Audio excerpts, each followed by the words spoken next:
Live, so I'm just going to start talking as if we are. So hey everyone, my name is Joey. I'm the creative director of Toontown Rewritten, and I'm here with a bunch of other folks from our team to uh, raise money for the Children's Miracle Network hospitals as part of ToonFest for charity.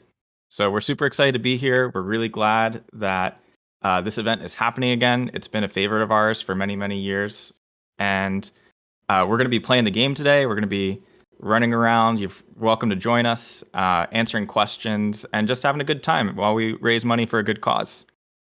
So I introduced myself already, but I will go ahead and pass it on to Hawk to introduce himself. Hey, it's good to be here. I'm Hawkart or Aiden. You can call me either. I am one of the technical operations members. Been working on servers and all kinds of things for TTR for since basically the beginning. All right, I guess I'll pass it on to whoever is next. I believe that is Ash.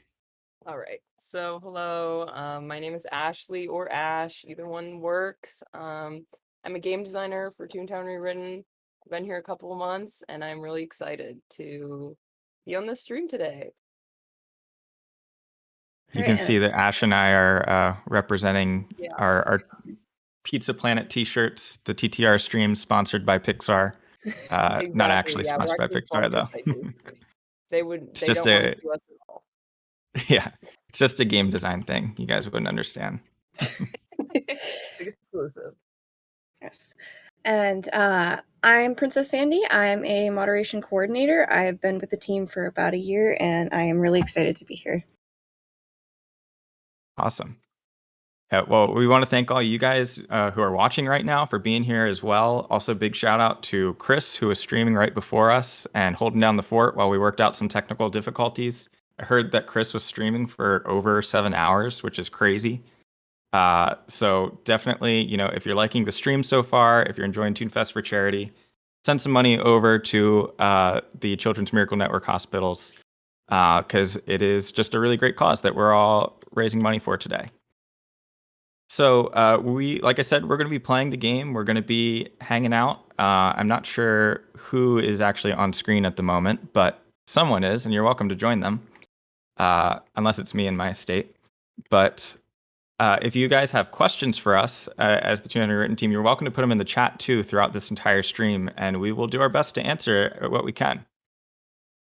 So I will be keeping one eye on the chat for questions. And let's see, I think I already see some here.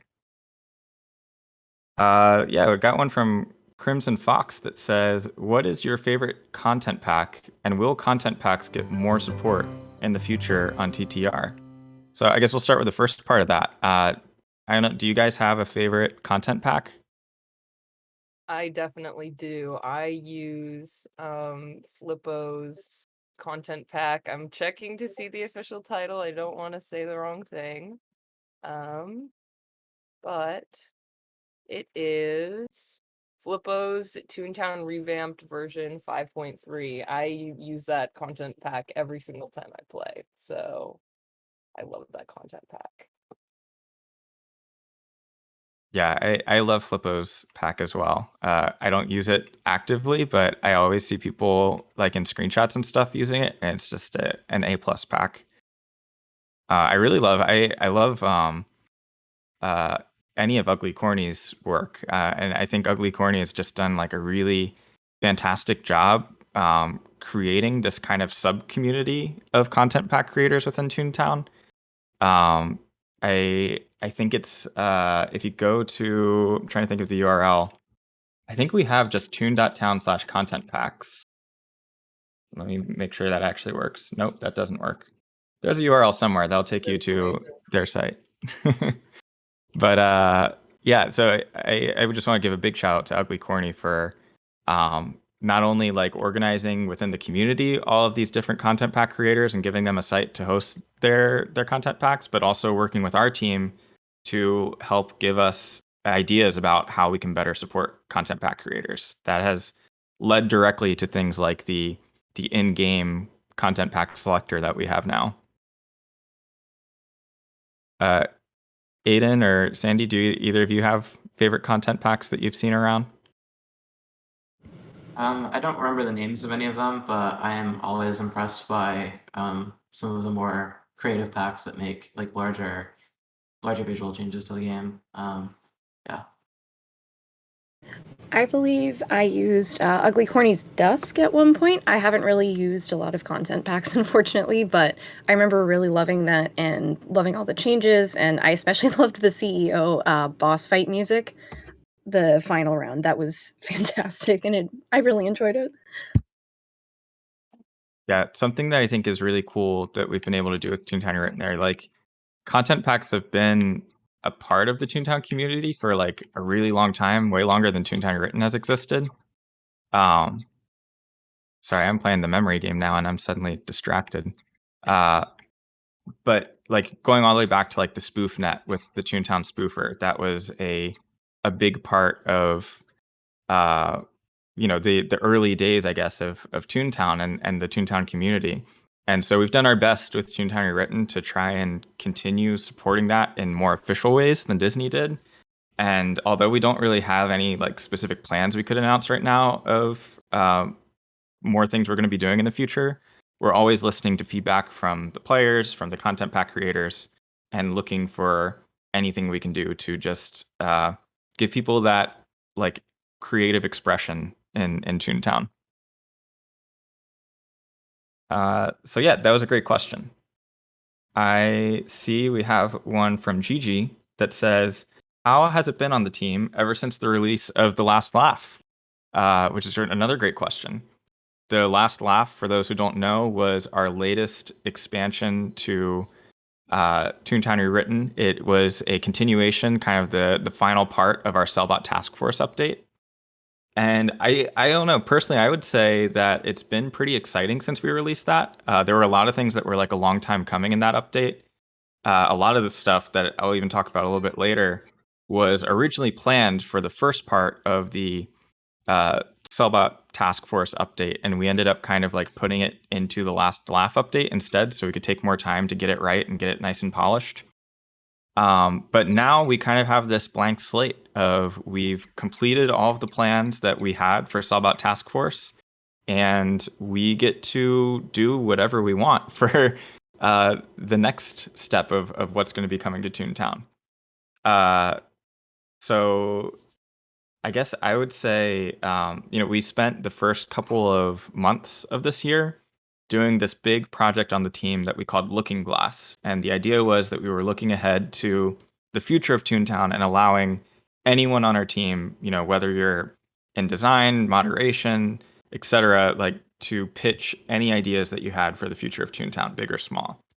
And we took a lot of time going through all of those ideas. Everyone could pitch their own stuff. We talked about it as a team. We voted on our things we were most excited for, and we actually have a firm idea now of what the next big thing is going to be for Toontown. We're not going to tell you what it is yet because we need more time to actually work on it and make sure that we aren't announcing too early like we did for field offices. But there's some exciting stuff in store, and I think it's a good time to be on the team and just to be able to kind of like explore all these different ideas. So that was my long-winded answer. Does anyone else have thoughts on like how things are on the team right now since the release of Last Laugh? I mean, personally, I didn't really have any contribution to the last laugh. I got here after that, so it's been really exciting seeing all the new ideas that have been whizzing around. A lot of cool stuff. The challenge is deciding, which new features we're gonna actually put in first and what direction we're gonna go with things. So, but it's been really fun. Everyone gets to contribute a lot.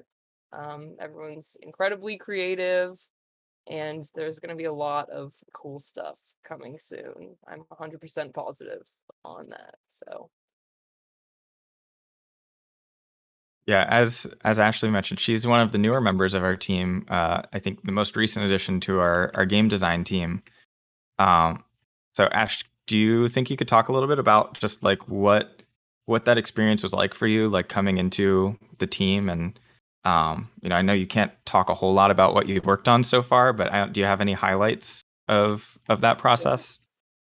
Yeah, I mean, I have been a fan of Toontown since before it shut down originally. And I've been pretty involved. I was really involved within the community around 2013 through 2016. Then I got kind of sidetracked. So it was like totally unreal to get the opportunity to work for a game that I love so much. I didn't realize how hands-on the job actually is. Everyone gets to um, bring their ideas equally.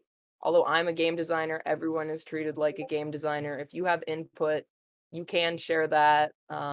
And everyone's been really welcoming and accepting, and it's been everything that I dreamed of when I was 12, and Toontown Rewritten first release. So, yeah, it's been amazing, honestly. And I'm super excited to work on the big new updates that we have coming in the future. And I'm really excited to kind of talk about the process of going through those ideas. I can't really say anything right now, um, but I can say that it's been rewarding even this early to have some input in those new updates. So yeah, it's been great. Awesome. Yeah, thanks for saying all that. Of course. If anyone is interested in joining our team, we are hiring almost always. So, you're welcome to go to toon.town/apply if you want to be a part of the making the magic happen. So let's see. We got some other questions in the chat. We got lots of questions. I know. Wow. All right. Trying to find a good one here.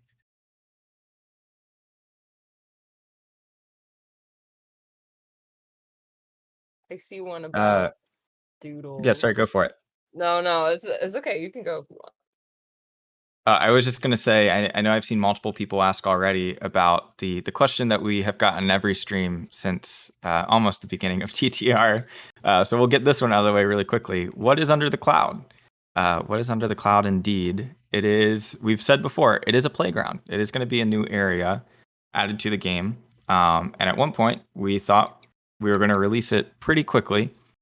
And I guess to give a little bit of background about what happened there, we early on with Toontown Written, we were very ambitious about all the things that we wanted to do. I'm sure many of you remember we had a lot of announcements back in the day of things that ended up going unfulfilled or took a long time to get out, like Salbot Task Force. And even though like we love the result of Salbot Task Force and we wouldn't change anything about like how like what that update ended up being, we would change the way that we got there. And probably back around like 2017, we had this meeting as a team where we realized like there was too much on our plate, and we just couldn't work on all the crazy ideas that we wanted to work on at the pace that we were going. So we had already put the cloud in the game at that point, and we kind of decided like before we do anything with a new playground, let's put our focus on getting field offices out because that'll give us the experience we need as a development team to work on something as ambitious as a new playground, and just like make sure that we're getting our promises out the door. So the cloud is still going to be uncovered one day. It is still planned to be a new area added to the game, but it's not something that we have anything to announce right now. Um, Whenever it does come, we want to make sure that it's an area that feels really fun, that has new toon tasks and like all the things that you would expect out of a new playground, not just like Acorn Acres or Goofy Speedway, where it's like, or even the ToonFest area or Cartoonable area, where it's like it's a new area with just mini games attached. We know that we want it to be a brand new neighborhood with streets and all the things that you would expect from, progressing past Donald's Dreamland. So that is what it will be one day. It could be any amount of years from now before that happens. But it's something Got that is on our to-do list. Yeah, we have not forgotten about it. So if you think that it's totally, not something we think about, it definitely is. It is the most asked question ever. So don't worry, we have not forgotten about it. But yeah, no updates right now, except that we haven't forgotten. Well said. Very well said. Let's see. Looking for maybe there's a question we could get Hawk or Sandy to answer.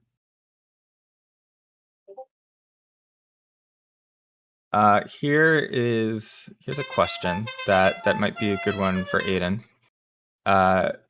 Let's see. This person says, I have a question. Does server lag Wi-Fi count with an optimized PC running the application? Rarely like an online internet critical and device PC system. So I think what they're asking is how much of like the lag do people experience in game comes from like the hardware that you're running versus your internet connection. I think that's what I'm getting out of that one. So yeah, I'll pass that over to Aiden. Yeah, so I think when people talk about lag, they're thinking about like two different things. There's like the stuttery visuals, and that's the kind of thing that like PC hardware local settings will help with. And then there's like the jittery movement or like something in game taking time to like happen. Like you do something and then the response comes like 30 seconds later, for example. That's an extreme example. And that kind of thing is mostly server related. Or your internet connection. For Toontown, we're lucky in that the game was built like early 2000, late 90s, early 2000s, where it was built for very slow internet connections already. So the internet connection does not matter as much for Toontown. And so any lag of that type is usually something on our side that we will need to fix. And that's something we're working on constantly. There's oh sorry, did you have something else to add there? No, I was just going to. No, I don't have anything else to add. Sorry. Cool. Yeah, no worries. There's a related technical question. Star Sega Dude said, what happened to the neural network for name moderation that was announced at ToonFest 2018? Is that in use now? It was never mentioned again. So I guess I know, Aiden, maybe you might be able to talk about that neural network a little bit of what you know about it, and then Sandy, if you want to talk about what our name moderation practices are like now, that could be a good way to answer that. Sure. So I'll just answer quickly that I don't think that's being used right now. There's been some more effort towards like automating this kind of thing. But there are other strategies that we're also working on, and it'll probably tie into some further back-end changes that are not super interesting to talk about. But for now, we're not using the AI.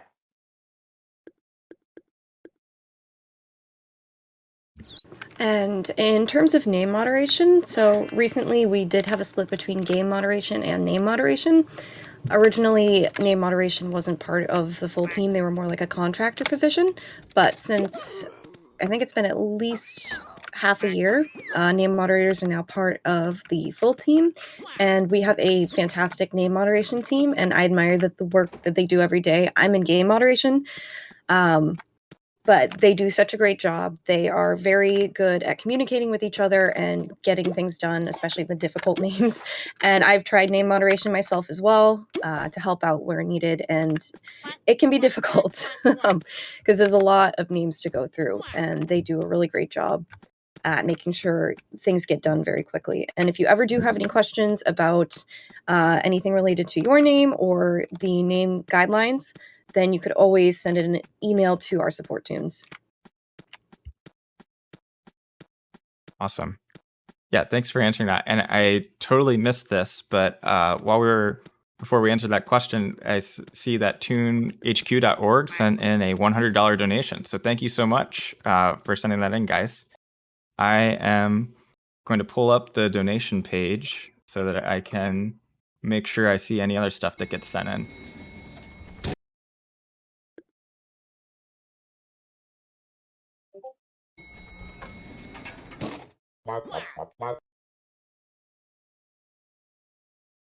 Let me tell you, hosting a stream like this is the ultimate multitasking test. Oh no, okay, there we go. Because I've got like, you're in a building. yeah, I'm in a building. I'm trying to talk with like my group in the building, and think about gag choices and watch the chat and watch donations. So major props to anyone out there who does this on a regular basis, because streaming is a hard gig. It really is. Yes. Yeah, speaking as someone who has previous streaming experience, it can be very easy to get distracted and forget what you're saying or just completely go off topic. Yeah, I've I was seen like people. setting up, and I was like, "Oh my god, I can never Yeah. do this." Like more than. Yeah, I see people complain about streamers Let me like tell you, not paying hosting attention to the a stream game. They should really try, like, watch chat, play the game at the same time. You can't maintain attention to everything. Mm-mm.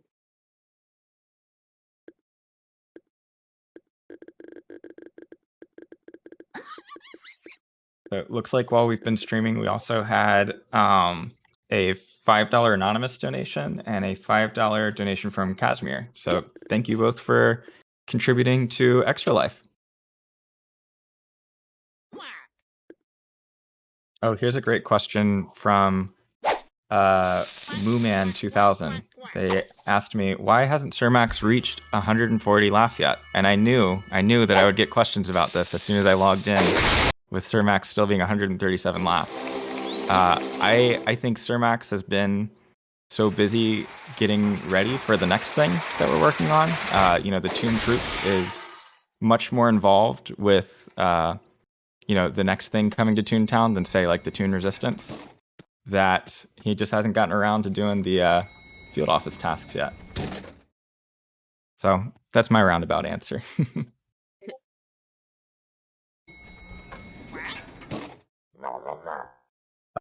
Let's see. Tayuna asks, when will the Nintendo Switch Pro controller be able to work with TTR? Aiden, do you happen to have any information about that? I know we recently added Steam Deck support to TTR. Yeah, so one of the other programmers has been doing a lot of work on controller support. And I'm pretty sure that the Switch Pro controller shows up as a regular controller. But the way we have it built out right now, I think it requires that we like manually assign the bindings for each different type of controller we see. So it'll take that programmer taking a look at the what the buttons are actually assigned to and making it work. So it will happen. The question is when that'll happen. The controller support is still experimental, and there's going to be a lot more improvements and changes coming into the future. It's just there right now for those who would like to use it and give feedback. Apologies, I'm trying to golf right now.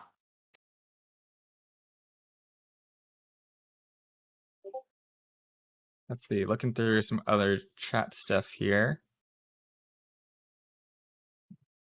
Someone asked, I lost the question, so I can't find their username, but I saw a question about, will there ever be new gag tracks added to Toontown Rewritten?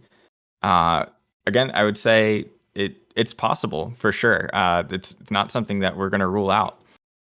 So I'll twist the question around. Since we don't have anything to announce about new gag tracks, I'll ask all of you, if we were adding a new gag track to Toontown, this is something you guys can answer in the chat too. What would you want that gag track to be? So I don't know. Anyone from the team here have thoughts about that? I mean, I think it would be really cool to see how much the gameplay would change just by adding one additional gag track. I feel like there are a lot of systems for boss battles that are kind of set in stone with how there have been the same gag tracks for so long. If we were to add another gag track into the game, those combinations would, inevitably change drastically. And that would be really interesting to see. In terms of what that track should be, I do not know exactly, but I don't know. I feel like that's something really cool to think about, and another thing the team has not put past us. So yeah, I think that'd be really cool, but also kind of complicated from a design standpoint to make sure everything balances out with that new gag track, because it's a very delicate thing to make sure everything functions correctly. There's more to it than you might think, and I learned that once I got to the team. I was like, oh my gosh, this would be cool. This would be cool. And it's like, okay, well, there's this to balance. There's this to balance. There's just a lot of things to take into consideration. And like with a lot of suggestions that we get, it's like, yes, that is so cool. But you have to think about how it's going to affect the game over time, affect the systems already in place. You just have to consider a lot of different things. So, as cool as it would be to just put in every single suggestion, um, the design team especially has to weigh the consequences of any new alteration to the game. So I think it'd be fun though. That's my opinion.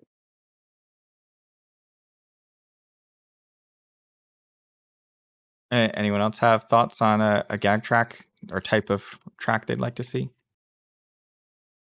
I mean, I agree with what she said. It's definitely, I mean, being in moderation, I definitely don't have as big of an idea of how much work it would take to fully flesh out a new gag track or a lot of the design ideas, but definitely it would need to be something that's fully thought out and, like Ash said, definitely make sure that it's balanced, because with the gag tracks we have in the game already, there's a lot that's already covered in what you can do, and I feel like there's not very much, at least I could think of, that would be a very feasible gag track.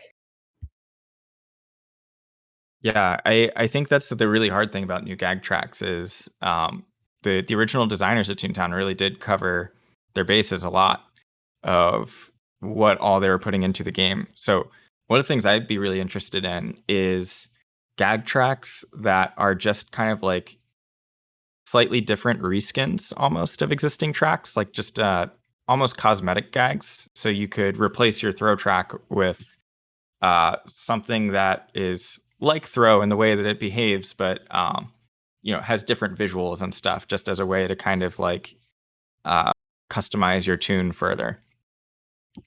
So I also think that'd be really cool to have a gag track that integrates our new status effects into it, because our status effects that we added in the Sellout Task Force update, there were only, I can't even remember how many of them made it into the game, maybe 10 or something like that.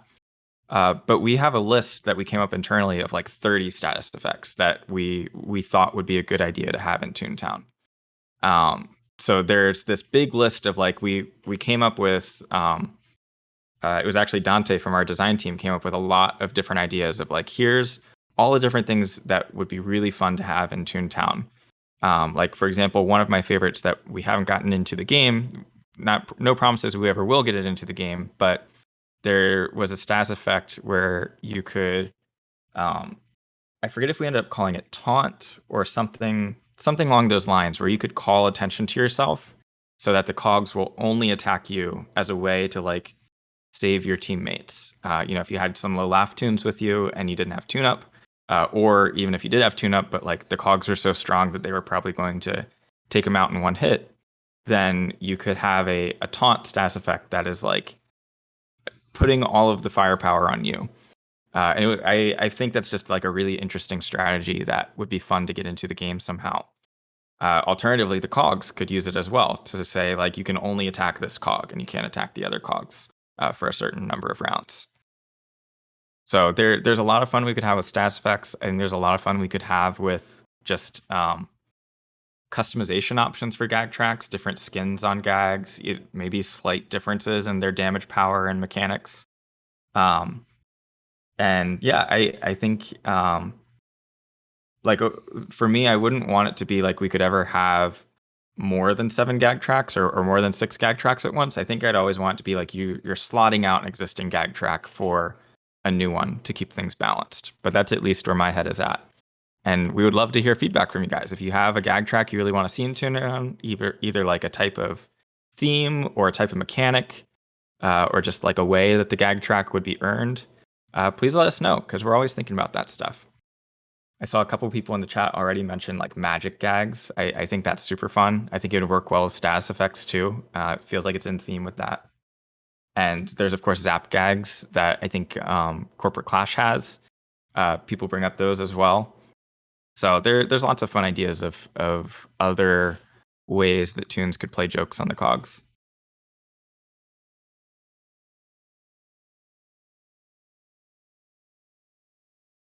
Let's Gag track see. that uses baseball bats and frying pans. That could be really funny. You just see their face go flat. That'd be really funny. I love that. Baseball bat's that's kind of aggressive. I don't think anyone would like being hit with a baseball bat. But then again, I could apply that same logic and say no one wants to have a piano dropped on them. So, um, that's funny. That made me laugh. Yeah, I wonder what that track would be called. Are they like I was thinking like if it's like one word or something like smack or whack, because it's like hitting them. What is That's the a really joke? good one. Smack. Smack gags. All right, you guys heard it here first. Smack gags Yeah, are coming to smack Toontown Rewritten. confirmed. Oh no, what have I done? They'll be out tomorrow, guys. So great question here from Chris that says, how much do you balance keeping the game nostalgic and true to Toontown Online and adding new unique features for current players? Do you even see the game as a remake anymore? That is a really excellent question, because it's something that I think we wrestle with all the new content that we create. Our mission with Toontown Rewritten is ultimately to make it feel like Toontown Online never closed. Like to imagine what would Toontown Online be like if it were still running today and didn't shut down in 2013. So to that end, I think maybe we don't see it as a remake of the game. I don't know if I'd ever say that we ever saw it as a remake. I think it's more of like it's an extension of what was, and we pay really close attention to all of the different ideas and design philosophies that the original development team had to make sure that the content we implement feels true to what they would have done. So I do think that's still very true, that we're always I guess like people get it confused sometimes and they think like TTR will never add new content or unique content because they just want to bring back the original game for nostalgia. And that was never really true. Hopefully you guys see now that it isn't true with how Cellbot Task Force came about. It's really about, we just want it to feel authentic. Like it should feel like it's something that could have shipped with Toontown originally, or something that the developers would have shipped today if they were still around. Not that they're dead or anything. They're still well alive, but they're, not working on the game. So yeah, I think that philosophy stays true, but it's a really hard one. It's hard to walk that line between, do we add really like when we add stuff like Cellbot Task Force and status effects and the gag menu are a big example. We really, really tried hard to make sure that the new things we were adding, like the new modern feature that is status effects, didn't stomp on people's nostalgia for the original game. And so that's why you'll see even our new gag menu that's like totally redesigned from the ground up. Like it was not a single piece of the art on it was reused from the original game, with the exception of like the gag icons.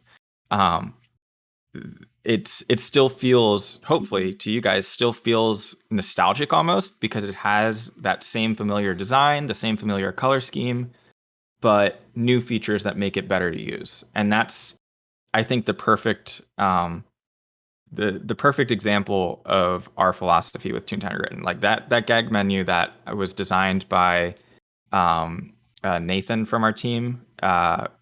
He really kind of created the gold standard, I think, of what we're going to hold our future content to make sure that here, I'll pull it up on my screen. Just making sure that anything that we redo in the future still maintains that modern feel, but nostalgic at the same time that this gag menu does. And hopefully most people would agree with that, and that we did a good job with it. So yeah, that again, a long-winded answer there. I don't know if Ash, do you have anything to add about like your design philosophy of how to stick to that? I'll be honest with you and say I am in a 3-star field office, and I did not hear some of that because of that. We already discussed the multitasking drama. But in terms of design philosophy and sticking to, um, the original idea by Disney, I mean, the thing is, going through and like really examining all, oh my gosh, 3 more cogs just came out of the elevator. I'm sorry. Going through and looking at all of the things that Disney has implemented, a lot of things were implemented just to get players to keep paying a subscription. So it's been very interesting to kind of remodel that and stray away from subscription-based gameplay that I didn't even realize was in place. So definitely my philosophy is make things like easy for people. A huge thing is I don't like that players have to go off of the game to find anything in game. I think it's very tedious, hard for new players if you're like, oh, I need to find this fish, but there's nowhere in Toontown that tells you that you can only find this fish on this certain street. You have to go ahead and research that. So personally, I want to focus on making the game, as internal as possible. You don't have to go off the game to find out how to progress. But I would say that's been the biggest thing I've thought about is, the subscription-based gameplay that's kind of in place, and straying away from that, and also making the game accessible without a browser. It's hard when you have to go off of Toontown to find stuff. So personally, as someone who's played the game for many years, I'm like, okay, this could be adjusted, this could be adjusted, this could be adjusted. It's kind of been like going back and being like, this could be a little easier for players if we just tweaked it a little bit. So that's kind of been what I've been thinking about as a designer so far. I'm sure that will change over time. But yeah, as a new designer, it's definitely easy to see all the little things I'd like to tweak. So yeah, Yeah, that's a really good answer. thank you. I think you hit the nail on the head with like wanting to find ways to get the stuff that you have to find outside of the game inside of the game. I know we've talked before about like maybe there's a way we could do integration with toonhq.org, and that would be a lot of work. I'm sure if the time ever came that hopefully the ToonHQ team would be up for it. But those are things that we talk about a lot, and it's really just it comes down to time. All these things are like there's so many great ideas out there, and we have to be really smart about the way that we plan them to make sure that we're always putting in the most useful features, like the features that we think are really going to be the best use of time to make the game better overall. And that was a big part of our Looking Glass project that we did earlier this year, was figuring out of all the things we could do, what is really going to benefit the game most and that players are going to be most excited to see. And you'll start to see that unfold, going into next year and beyond.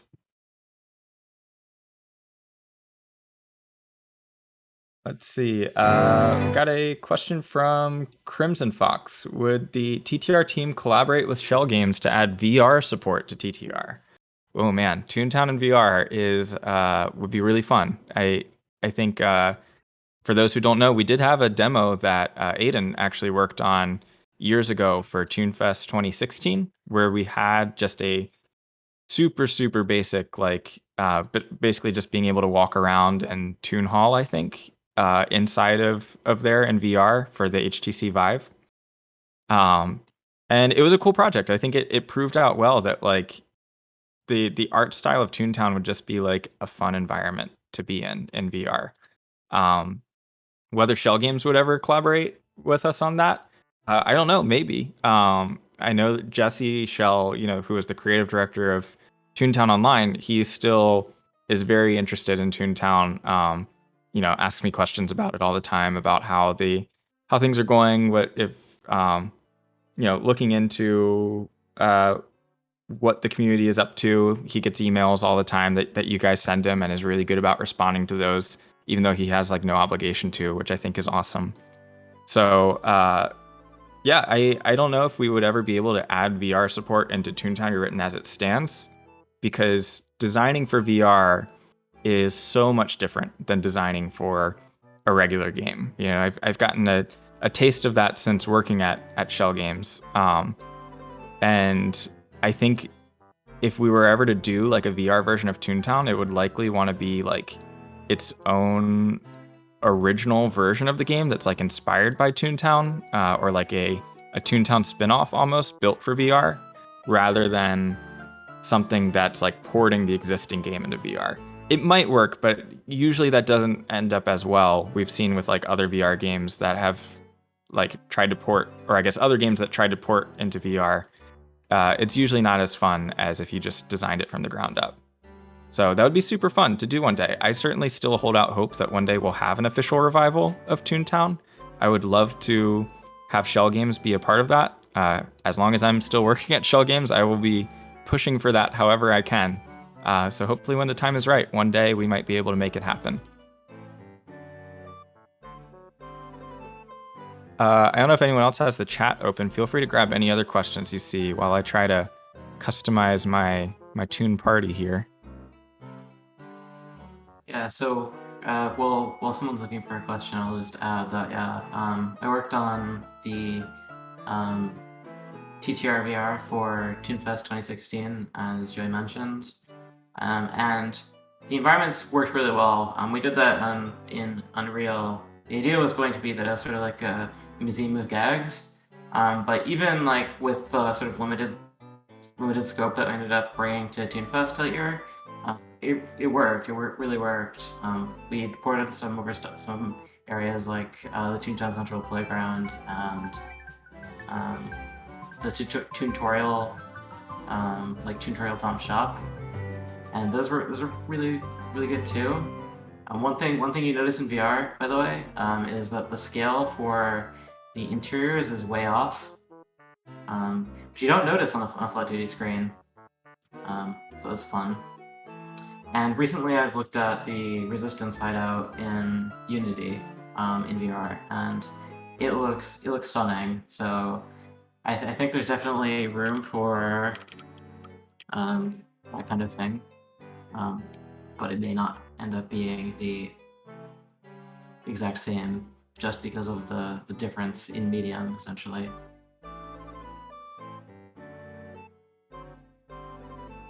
Yeah, if anyone hasn't seen before, there's some fan projects out there for VR chat that have taken Toontown environments and put them in VR, and it's super cool. It's I think most recently Kaboomberg was put into VR, like the cogified version of Daisy Gardens, and it is crazy how much different the scale is compared to what you might expect it to be when looking at a 2D screen.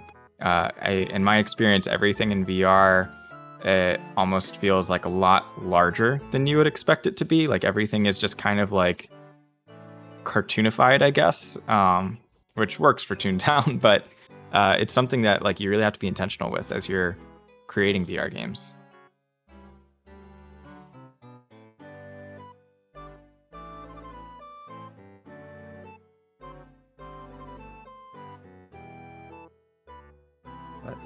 Let's see. So I've got a party starting in 5 minutes for anyone, or maybe 3 minutes now, for anyone who wants to join. Looks like we've had a couple donations come in, so big shout out to An anonymous $10 donation. Augie Doodle from the Toontown team donated $50. Thank you, Augie, for that. Also had a $55 anonymous donation. So thank you all for continuing to support Extra Life and the Children's Miracle Network hospitals. We're up to $945, so just $55 away from 1,000. Although now that I'm saying that, I'm wondering if my stream is just behind. Maybe we did hit 1,000. I'm not seeing any messages in chat that we hit 1,000 yet. So we're close. We're getting there.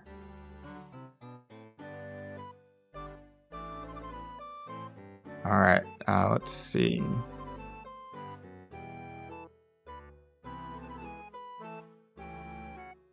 What other questions have we This got field here? office is butchering me while I'm doing a stream. I'm definitely learning my lesson.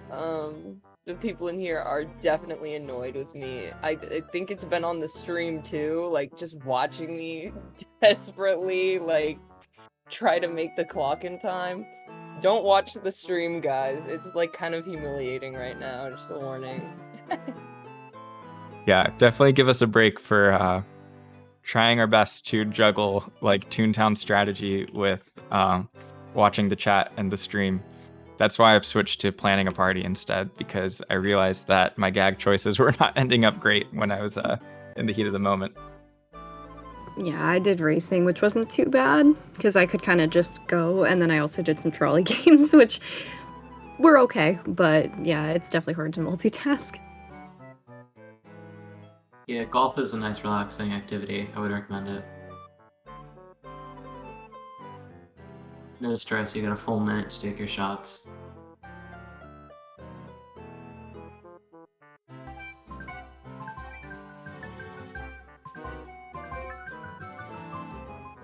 So, also, if just heads up, if anyone asked a question and it hasn't been answered, don't spam it or anything, but do feel free to send it again if we haven't gotten to it in, say, like 15 minutes or something like that.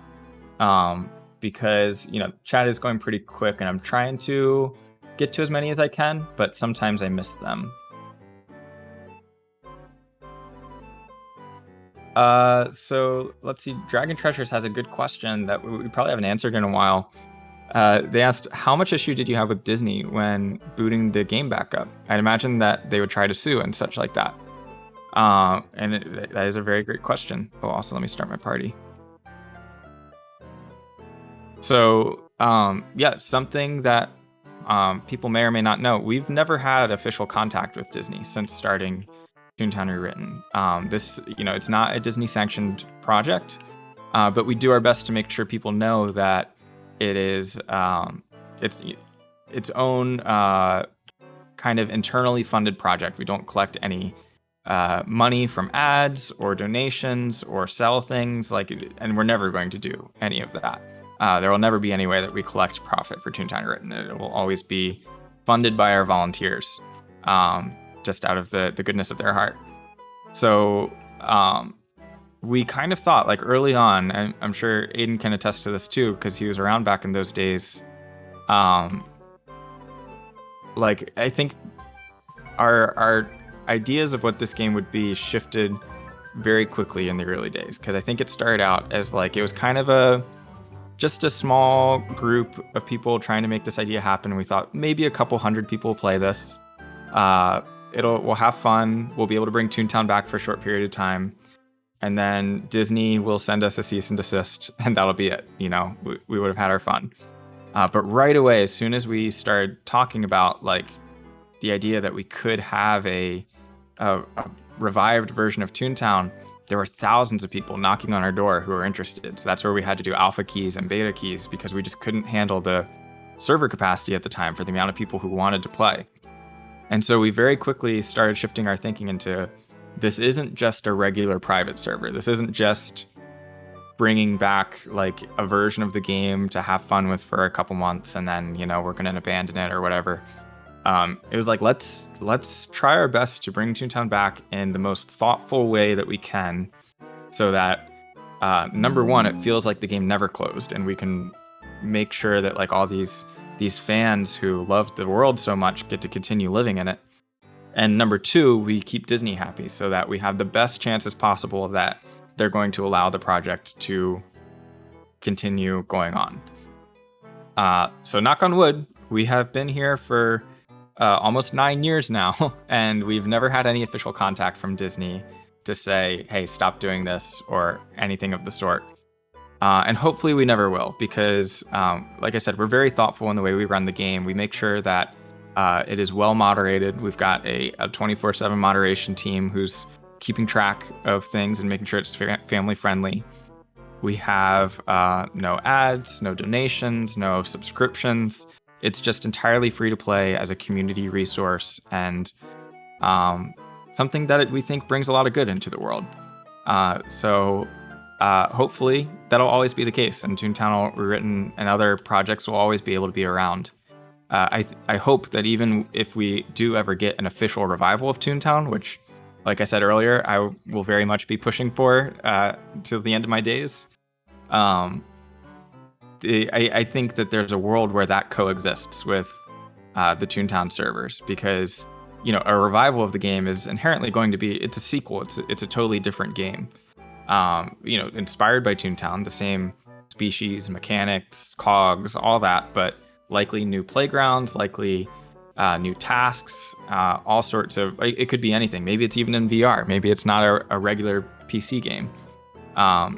And you see stuff like World of Warcraft versus World of Warcraft Classic, or Club Penguin Island versus Club Penguin. Like, there's a world where you could have the new game and the old game coexisting, and just they both are great to play and have their own purposes. So that would be my hope. And if I have anything to say about it, I will always be pushing for the idea of, let's make a new Toontown, but also allow the existing Toontowns to keep doing their thing.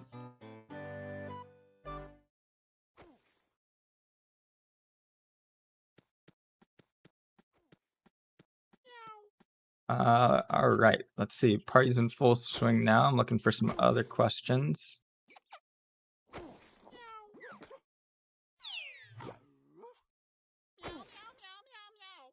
Oh, and it looks like we hit $1,000 probably a little bit ago, and I missed Wow. it. So, yeah, awesome. Thank you for the anonymous donation to push us over the edge. So just a reminder for anyone tuning in, we are raising money for the Children's Miracle Network hospitals as part of ToonFest for Charity, which is an event that is graciously organized by a bunch of Toontown fans like you guys, who just wanted to find a way to do some good with Toontown. So we are here for about the next 2 hours, hanging out, having fun, answering your questions, and trying to raise money for a good cause. So please keep the donations coming. If any of you other folks, Toontown team folks, see a question in the chat that you want to answer, feel free to go for it.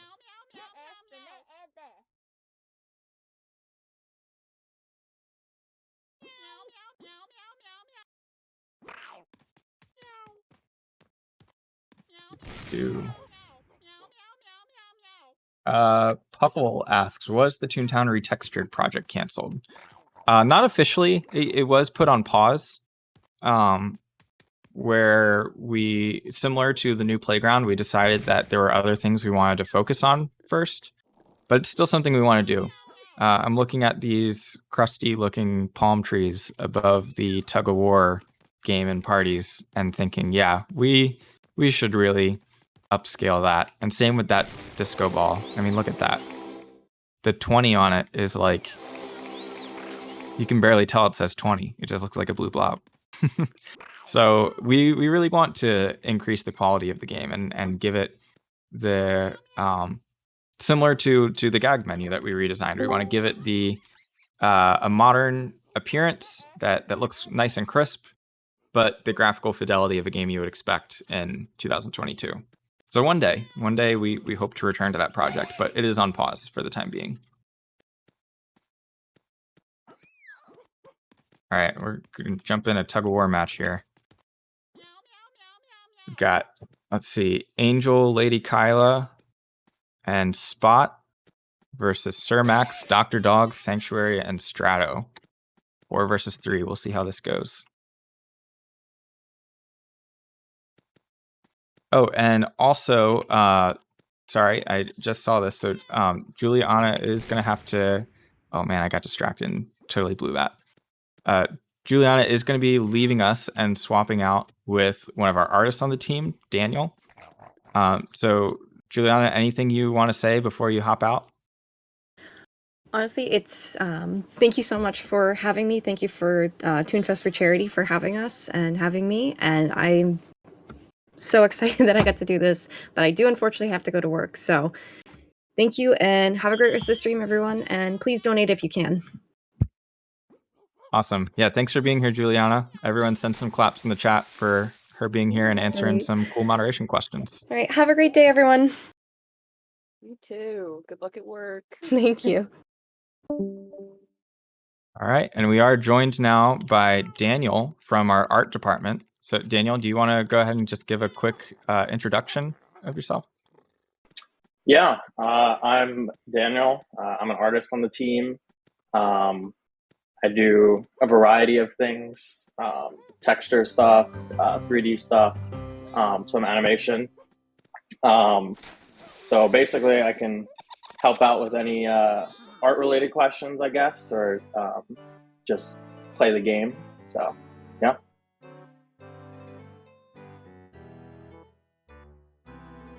Very cool. I will be on the lookout for any art-related questions we might be able to ask. Daniel did a lot of work for the Cellbot Task Force expansion, so if you guys have questions about the development of that update, feel free to drop them in.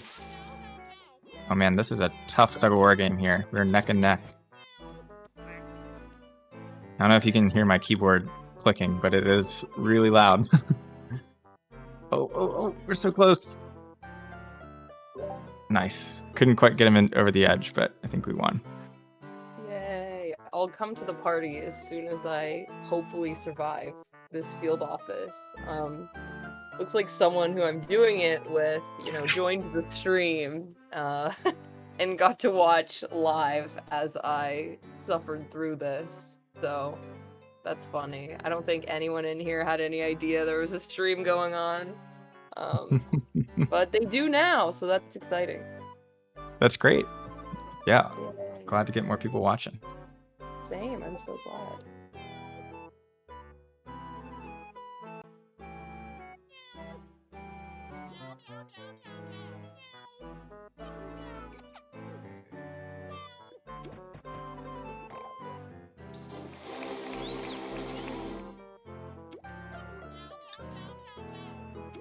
I saw a question in the chat that I will take. Someone asked, what was the hardest programming endeavor for the Task Force update?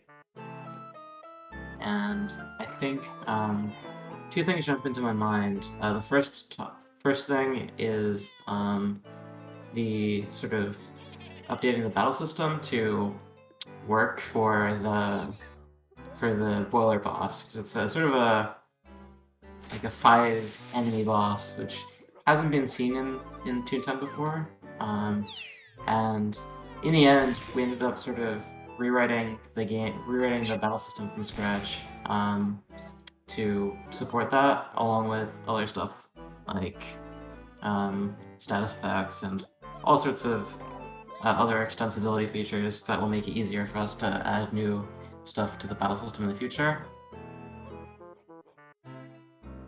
And this is a lot smaller. One thing that I remember having particular trouble with was the pathfinding for cogs in the ice game. It seems like it should be relatively easy, given that there's cog pathfinding, like cogs walking around all over the game, but it's difficult every time to get something like that working just how we need it in that situation.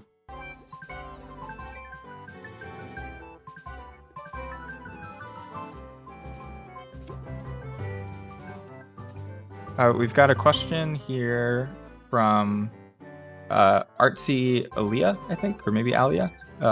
Says, any chance of having non-family friendly partners alongside family friendly partners? Which I know is a question that we do get a lot.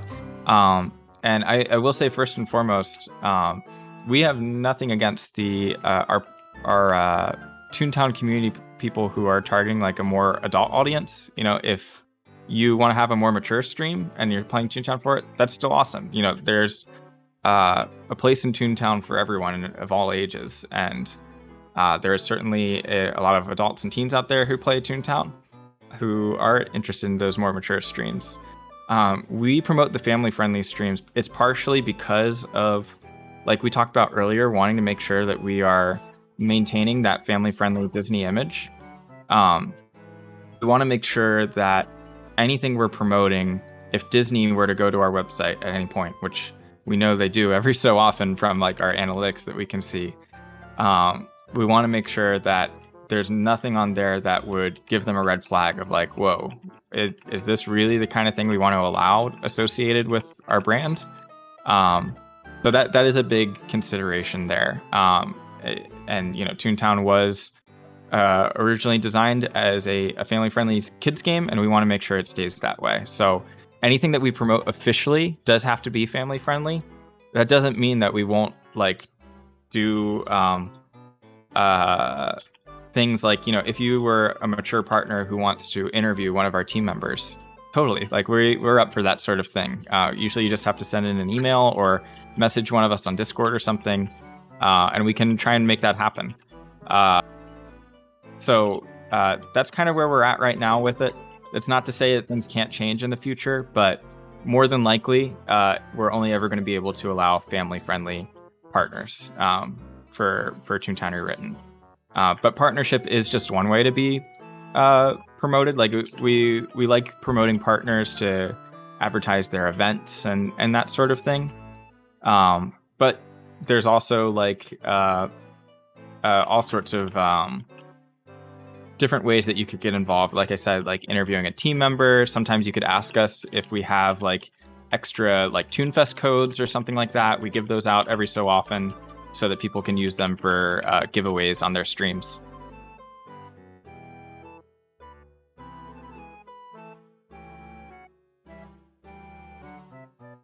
So I have a great question in the chat that I have been waiting for because I knew it was going to come up. It is from Cake Gaming, and it says, Joey, what happened to the cow sound pack you promised last ToonFest for charity event? And a great question that is. So anyone who doesn't know, last ToonFest for charity, I forget what the milestone was, but there was a milestone where I said, if we can raise this much money, I will personally record a sound pack that has cow sounds for Toontown Rewritten, because if anyone knows me, I am a big supporter of the cow species. I think cows should be in the game. It's a travesty that they aren't in the game. I hope one day we get to add cows to the game. And we have not added cows to the game yet, but there is a content pack that exists that has me making a bunch of ridiculous sounding moves and replaces the horse sound effects with a cow, because I think it's fine if we delete horse from the game and add a cow instead. It's a necessary sacrifice. So people have been asking about that pack, and right after the time that I was supposed to release it, we got super busy with releasing Cellbot Task Force. And then we got busy with planning our next stuff, and, all sorts of excuses that I could say. But the important thing to say is I have brought with me on my screen here, I don't actually know if my screen is showing, but Lappy, maybe if you could switch over there, the Surmax's Amusing Cow Sound content pack that was created to support ToonFest for Charities movement. So I will be posting this online, either maybe during the stream if I get a break, or after the stream is over. But in the meantime, I actually don't know if my audio is going through the stream. But nonetheless, I'm going to turn on the pack, so I will be hearing it. I don't know if you guys will be hearing it or not. I think I didn't apply that. I think just in case, maybe we should get a live sample. I don't know about that. Yeah, shoot. So the way I created this pack is I basically just said moo a lot over and over and over again, and took what I thought were the best moves and pitched them down in Audacity, so it's like a really deep sounding moo. So you get some like moo moo moo moo moo moo kind of stuff, or I think the question is like moo, something like that. So sounds that's what you legit. can expect. I'm impressed. And I will be releasing it after the stream is over, or maybe a little bit during it. So if you want to subject yourself to hearing me say that over and over again whenever you hear a horse in game, that's something you could do. I wouldn't recommend it per se, but it's an option available to you. So what But is thank like you for everyone who was Ow. involved with making that happen last year. So what is like the ow sound with the moo? I think it's just like a really long moo. So like moo, something like that. Pretty Great. solid. Pretty solid. Yeah. If we ever add cows to the game, rest assured I will not be the one voicing their final sound effects. So you'll get some better ones then.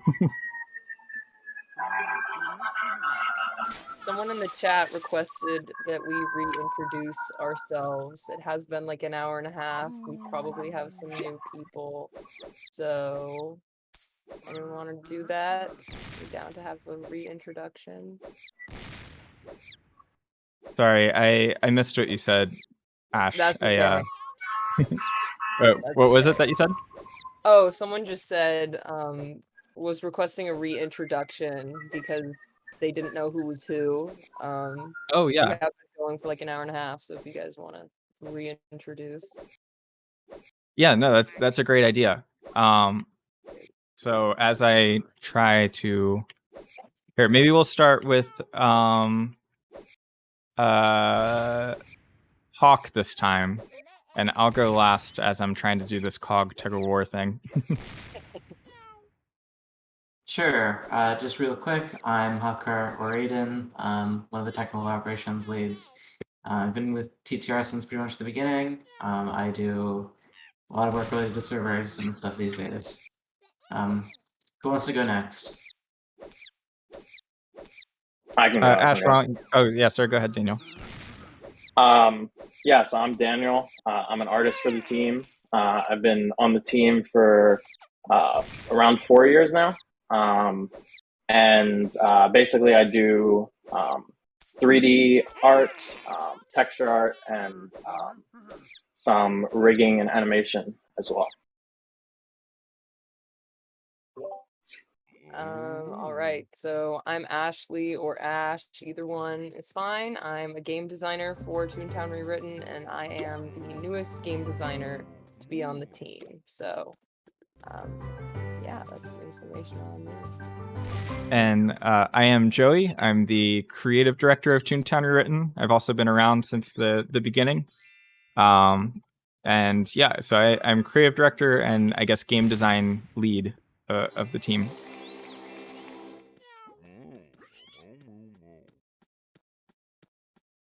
So I turned my sound effects up, and we'll see if you guys will be able to hear.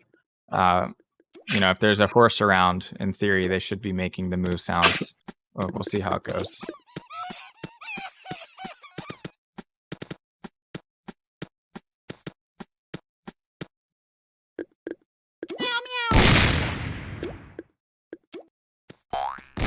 Let's see what other stuff we got in the chat. Also, I think we might have had a donation come in.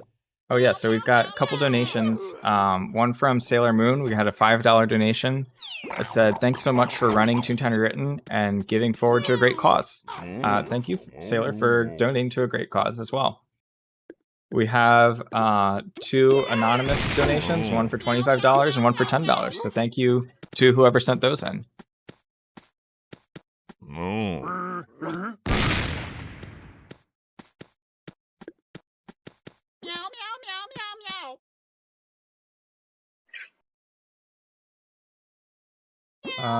All right. There's not a question, but a statement from Princess Pixel 7 that said, "Hey guys, I actually don't have a question right now, but I just want to say thank you for inspiring me about what it's like to be a toon on an average day. I still have my own toon from TTO to this day, and he's had quite the adventures so far. Here's to many adventures that await us all at Toontown Rewritten." Yeah, thanks for saying that, Princess Pixel. I am very glad that you're still around in the Toontown community and that you're enjoying Toontown Rewritten. It's because of messages like these and just like the overall experience that people have with Toontown that we keep doing what we do. Yeah, and I always see people say like, "Thank you for keeping the game alive. Thank you guys," but it's the players that keep the game alive. We wouldn't have a living game without everybody who still plays. So, thank all of you. Thanks to all of you for playing the game still and testing out all the new content and even being here for this stream. It means so much. So, thank you guys. It's true. Yeah, we would have no donations, and it would be a pretty boring stream without the 200 people who are here watching it. Let alone like the content that we create. Wouldn't be anything. Like Cellbot Task Force would not be a fun update if there weren't people enjoying it and making the most out of it.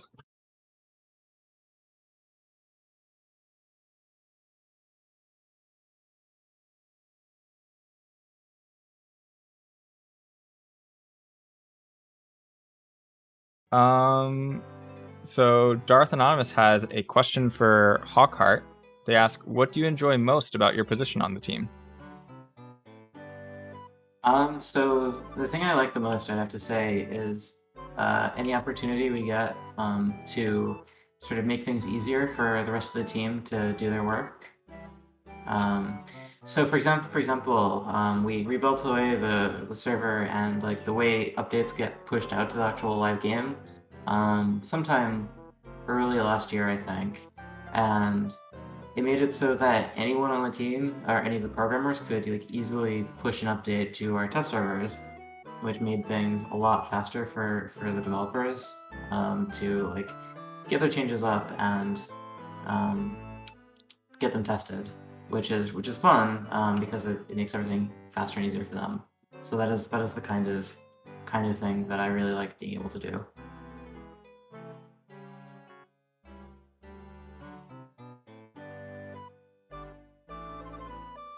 Awesome. So I think I'm on stream right now. So I'm working through my Toontown right now. I am in Kaboom Cliffs, running around Minnie's Melody Land, doing my tasks. If anyone would like to join, I have to go turn in this task at Yuki's Ukuleles. I know it's coming up. I am nowhere near prepared.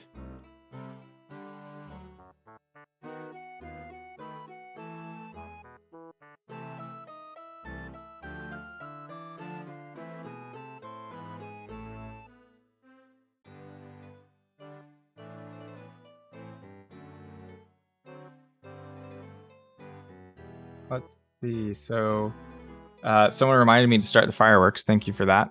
Party fireworks are going on now. Gold Chopper, great question here. What made you decide to change the mechanics of remotes after being out for a little while? So I guess when I first read that question, I was thinking that you might be talking about the original mechanics we announced for remotes, where they were going to have a mini game attached. So I'll start with that one, even though it isn't quite what you asked, and then I'll answer about the later changes in remotes that we made, between Last Laugh and the original Cellbot Task Force. So originally, for those who don't know, remotes in their original idea were going to be the first gag in Toontown that you could have a direct effect on the outcome of. So it wasn't just going to be a random chance. It was going to be like this little timing-based minigame, much like, say, like Tug of War when you're trying to like meet that line, or some of the other, or like the CEO, like Seltzer thing. Just a really simple time-based game, and that would decide if you were going to lock in on the cog or not.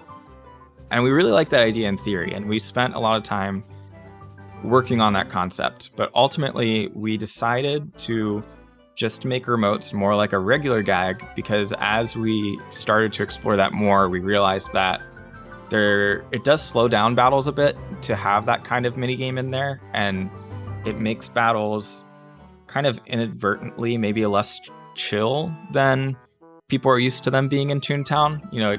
It's required a bit more action, made it a bit more fast paced, but maybe in a bad way. It's not to say we would never do something like that, but when we were just looking at all the different outcomes, we realized like, well, the best balance for these remotes feels like if they're just like a regular gag, that have the same effect that we planned for it, but not something that you have to like do a mini game to lock in the timing, because it seems like that was like a cool idea in theory, but would get old after a while. We're still open to revisiting that concept, but for something different than remotes. So that was the original version of remotes and how they changed. We made some balancing changes to remotes after the release of Cellbot Task Force, mainly just because we were seeing some patterns with remotes that were contrary to the way that they were originally designed and the way that they were sort of created to be used. And sometimes that's a good thing. It's always cool when players come up with different strategies or ways to use a design in a different way than it was intended. But in this case, it just felt like it was making the battle maybe too easy.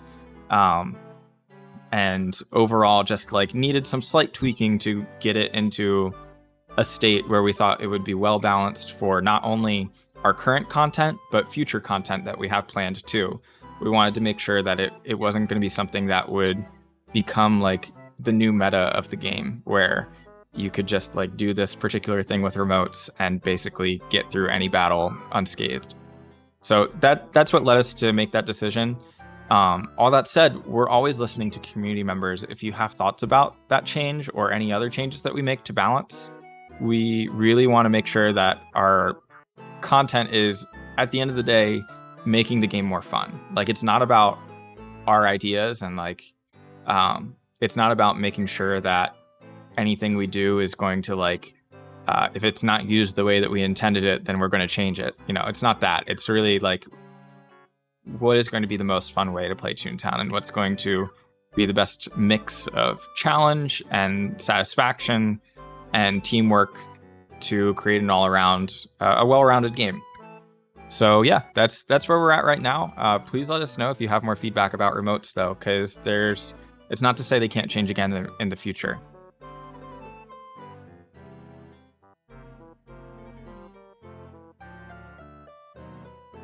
All right. Looking to see maybe if we have any art questions that Daniel may be able to answer.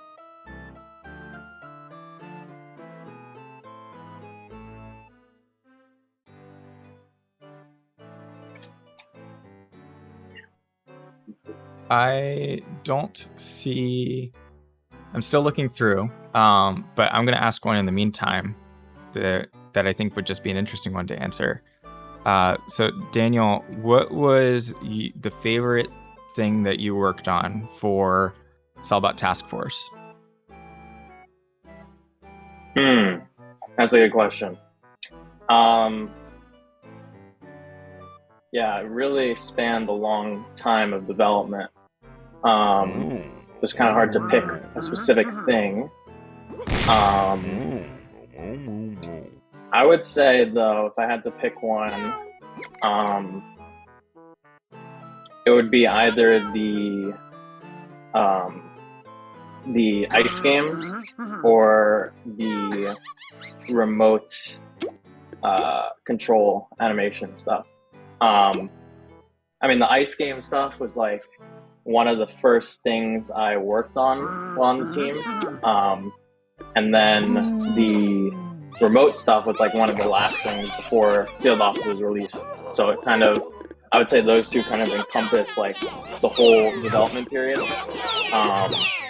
And also kind of just expanding like my skill set and, you know, working on more animation and rigging stuff was pretty cool.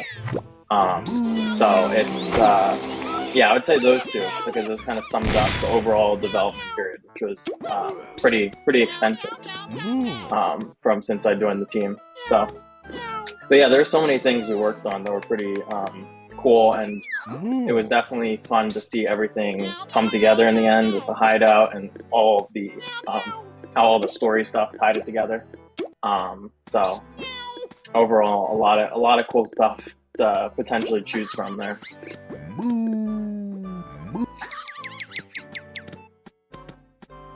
Awesome. There was an earlier question in the chat that I see our programming lead Rush answered, but Hawk, you may be able to expand on this a bit. Cindanera asked, when do you guys plan on updating to Python 3 and the latest version of Panda 3D? And Rush already answered, we actually are on Python 3, and we do have a much newer version of Panda 3D, even if it's not quite the latest.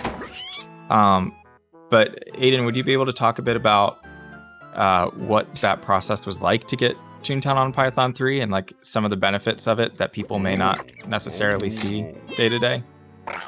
Yeah, so we updated to Python 3, I think in the last major update before the 3.0 update. And that was actually about a year of work in total to get everything up to date.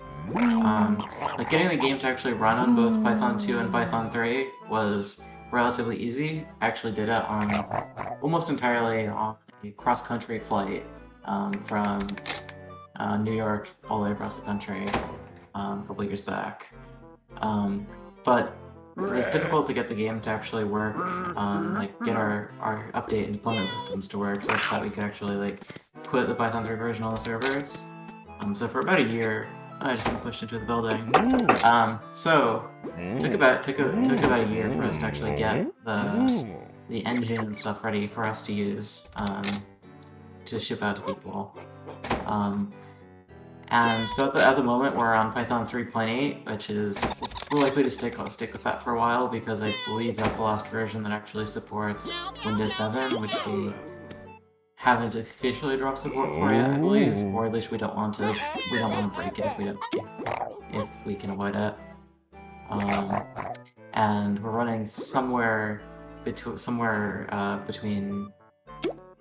For Panda, we're running a version that's about a year out of date.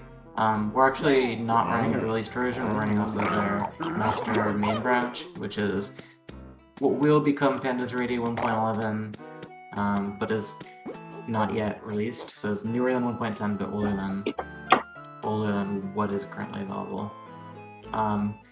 So in terms of benefits, there's a lot of fun stuff we're looking forward to being able to do with the new version. I think one of the big ones being that it will be a lot easier for us to do things like loading in the background, which will hopefully speed up or at least make smoother our loading screens.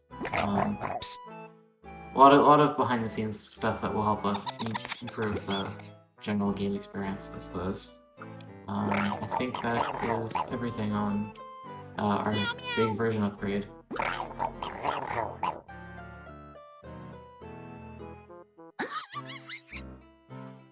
Very cool, very cool.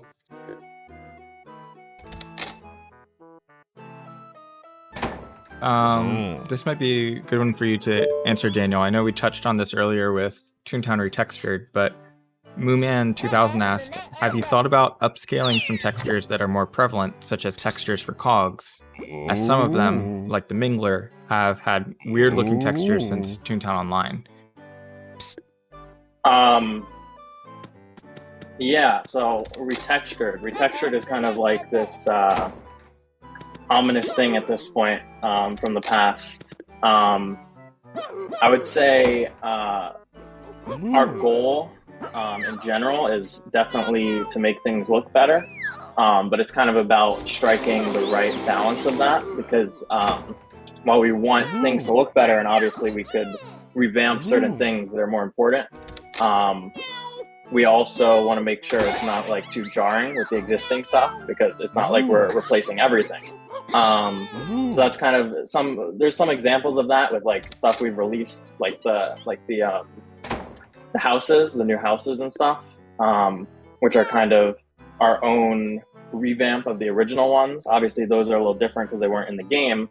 But I would say our goal with releasing general revamps and stuff like that is that we want to make sure it's consistent across the board. So if we do revamp something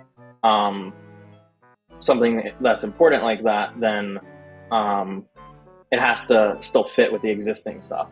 And eventually, hopefully, you know, we can do something more full if we're gonna if we were to revamp things, it would be on a more broad basis so that things would match and kind of be consistent. So that's like the main thing that holds us back from revamping stuff. But again, there's stuff that we've released that are kind of revamps that still fit in the game, like the canon texture, because Disney has some textures that are like 32 or like 64 pixels. So at that point, it's not like it doesn't fit the game. I would say it fits. It doesn't fit in the game because it's so low resolution. So in cases like that, we can still revamp it and have things match everything else. So those are the kind of cases that we will do in terms of revamping, kind of things that are so out of place as is that we can revamp it and still have it match all the existing stuff.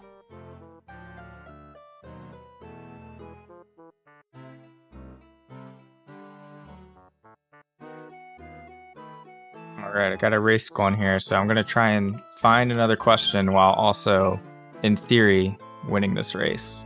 Good luck. Was, I'll buy you some time by adding just a little bit onto that.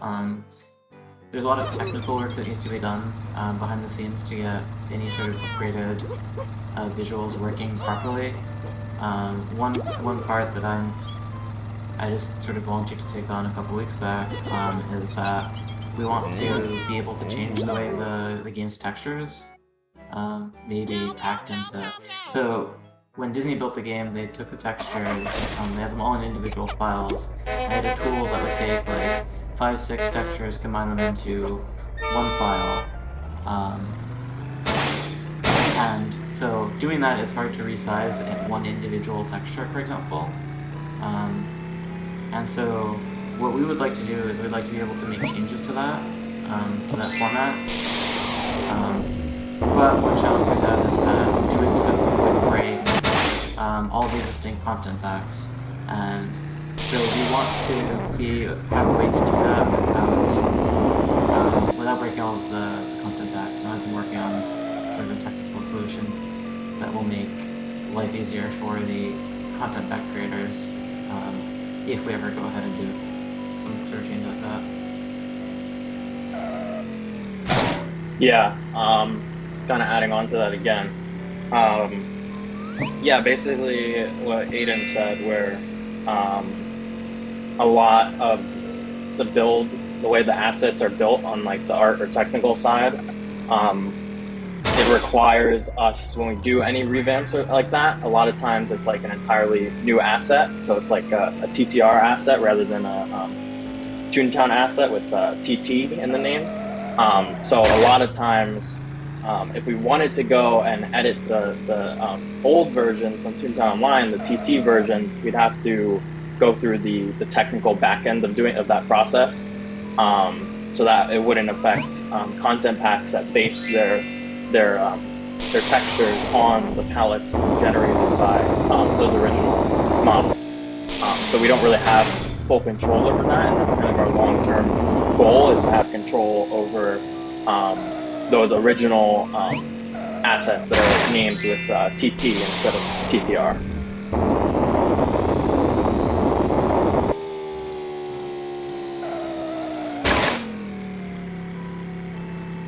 I see some people asking me to lower my sound effects. I will do that as soon as I can once we get out of this race.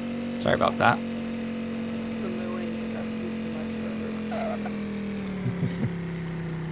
Yeah, the moo sounds are too powerful.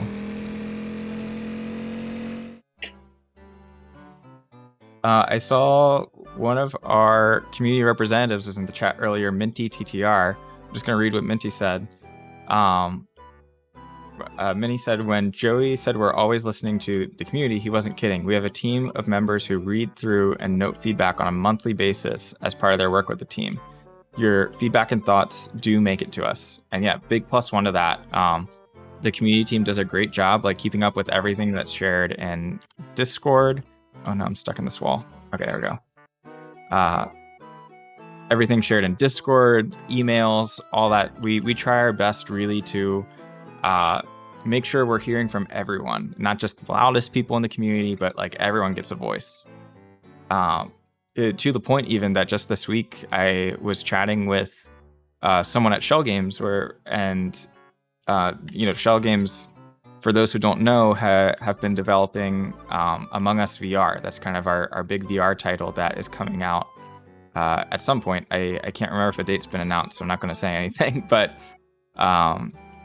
they are looking at, they're doing a beta test soon, and they're looking at ways to collect, as much feedback as they can from players as part of that, knowing that there's going to be thousands of pieces of feedback coming in. And there were people at Shell Games who approached me and asked how we did it for Toontown, because they know that Toontown has developed or Toontown Rewritten, we've developed this big system for tracking feedback to make sure that it's all everyone is heard. And it was just kind of cool that was something that a professional game studio saw and was like, wow, we want to do it the way that the Toontown Rewritten people are doing it. So that is a big testament to the community team and our game design team, who has set that system up and made sure that people do feel heard through it. And we're always working to improve it as well.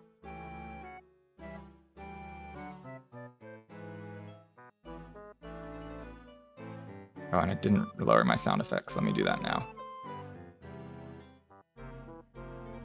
All right, sound effects are lowered.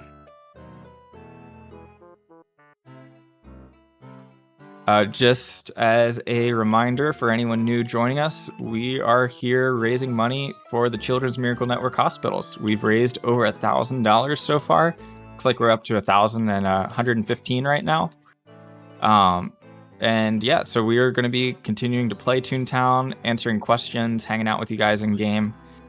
Feel free to drop questions in the chat. We have myself, who is a creative director. We have Aiden, one of our technical operations folks. Daniel is an artist, a texture artist for our team. And Ash is a fellow game designer. So we've got a whole smorgasbord of people to answer any and all Toontown related questions.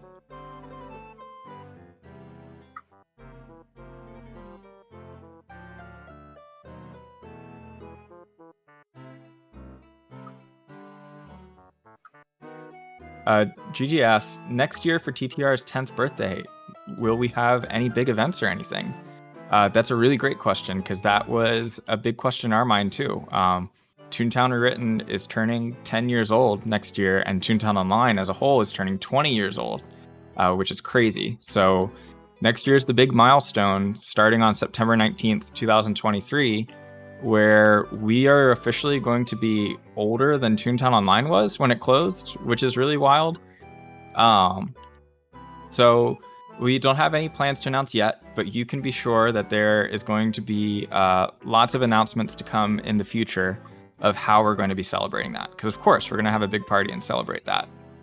So people were asking me in game earlier about ToonFest and our in-person event, where we, up until 2019, we had an annual convention where we would have hundreds of people come out and meet in person to play Toontown, get behind the scenes panels, meet the team.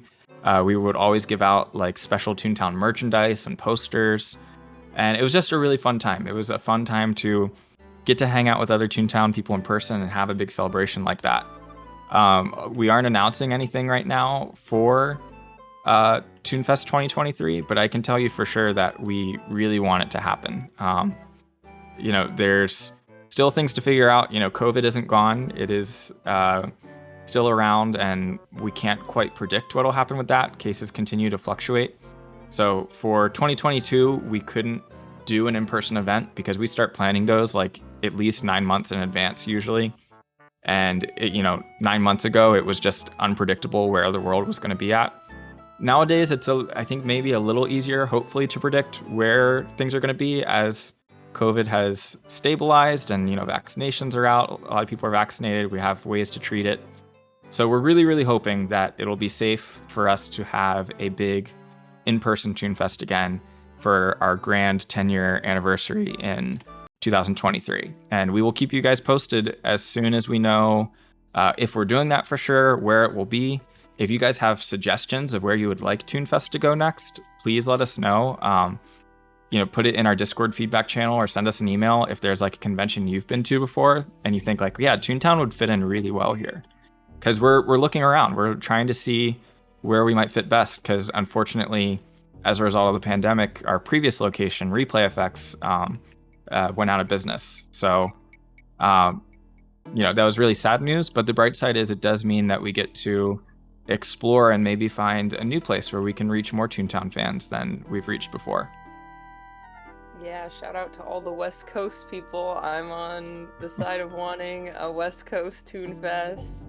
So far away where it used to be, so let's get a SoCal ToonFest. The dream would be ToonFest in Toontown in Disneyland.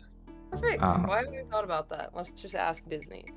Unfortunately, I think it's like under refurbishment right now. I'm pretty sure all of Toontown is closed in Disneyland, and it is I think will right continue to be closed. Yeah, it's because they're that'd be amazing. Attraction. Yeah, it's the Mickey and Minnie's Runaway Railroad, I believe they're installing right now. Yeah, speaking of that, like I think we've talked about this on the team, but the fact that Disney is still really interested in Toontown to the point where they're like refurbishing the land, adding a new attraction to it, that's good news for Toontown as a whole, in my opinion. I think that is a good sign that, like, the worst would be if they close Toontown and they're like, yeah, we're putting Star Wars over top of this. We're getting rid of it and like changing it into let's see, they already have Avengers Campus, they already have Galaxy's Edge. I don't know, they're going to change it into like Encanto Land or something like that. That would be bad news for us. Thankfully, Disney has signaled that they are still interested in Toontown as a brand, as an IP, as something that they think people want to see. So, even though Toontown, the land, isn't tied to the game per se, maybe one day it will be. That'd be awesome to have a Toontown revival that is like directly inspired by Runaway Railway and like some of the other attractions that they have at Disneyland. Definitely. And I think it's interesting, if you really, study the game, a lot of Toontown and Toontown Rewritten is inspired from the Disney parks. Like, I'm pretty sure the original concept for Toontown was that it was supposed to be like a theme park in a sense, right? For, virtual players. So a lot of Toontown Rewritten is inspired by the theme parks.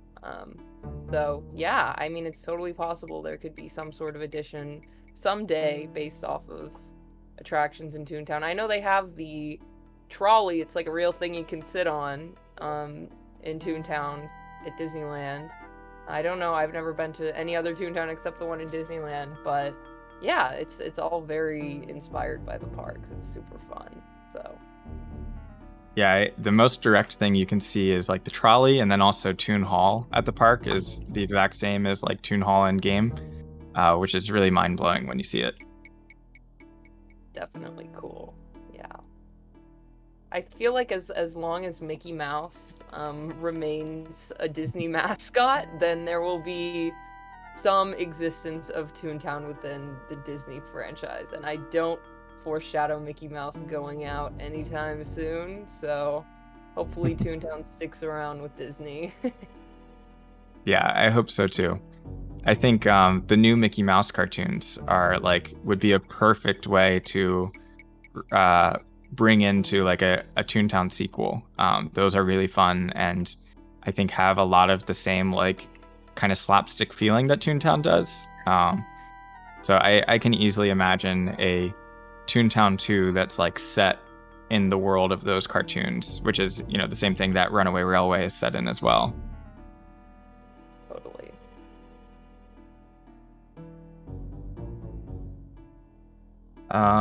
Let's see.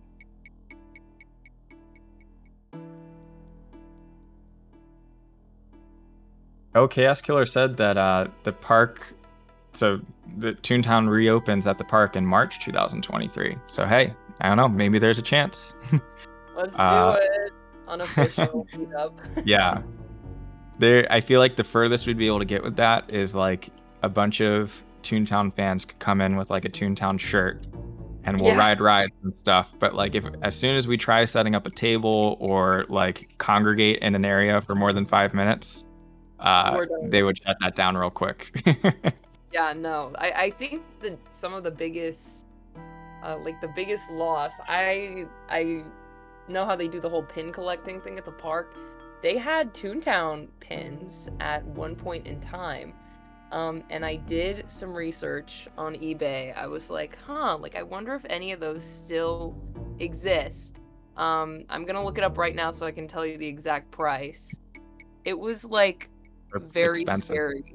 It was like, I think it was like $70 or like $200, somewhere like way crazy, just for one official. It was like a dog toon. It wasn't even Flippy. It was like this random dog toon pin, and it was so expensive. And I think it's interesting because Club Penguin also shut down. They also had Club Penguin pins, but those don't sell for like anything. So I don't know. Yeah, I have a I don't have it next to my desk, but I have I think a red puffle pin that I just found at a board in Disney, and I was like, oh, this is so cool. This is like, this has to be rare, right? Because not many people would have a Club Penguin pin, but no, it's not rare at all. You can find them like everywhere.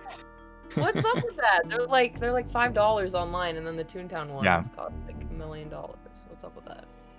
Yeah. So the official Toontown pins are hard to find, but there are some fan-made Toontown pins that I have here. I'm trying to get my Cashbot one to be facing the right way. Oh well, it's just gonna be sideways. But these are on Etsy that someone has made, and I think they're even better than like the official Toontown pins. They're kind of like 3D etched here. So we've got like all the cog departments. Oh, I was a little too close. Yeah, we've got all the cog departments in different colors. I want to say they are, I don't want to get it wrong. I feel like it's something like $10 each. That's maybe way more affordable. Yes. I am going to log in on Etsy real quick and find it so that I can give them a shout out. Yeah, they're awesome. Oh, someone said they have those pins too. Cool. Yeah, they are made by Octuvis 3D, and it is currently 10% off at only $5.40 for a pin. So like $5.40 for a pin, which is crazy. Like they could sell for more than that. So very affordable. Quality. Yeah, they're super high quality, very affordable. It's like actual metal. Like as I'm feeling it, like if you look at the back here, you can see it's kind of, the texture doesn't quite come through on camera, but yeah, it's would highly recommend. I think in my mind these are pretty much official pins because of how high quality they are. Yeah, I know. And there's other Toontown pin makers as well, I think on Etsy and other online stores, of just like people who have made fan art of gags or tunes or anything like that they put online, and that's always really cool to see. Yeah.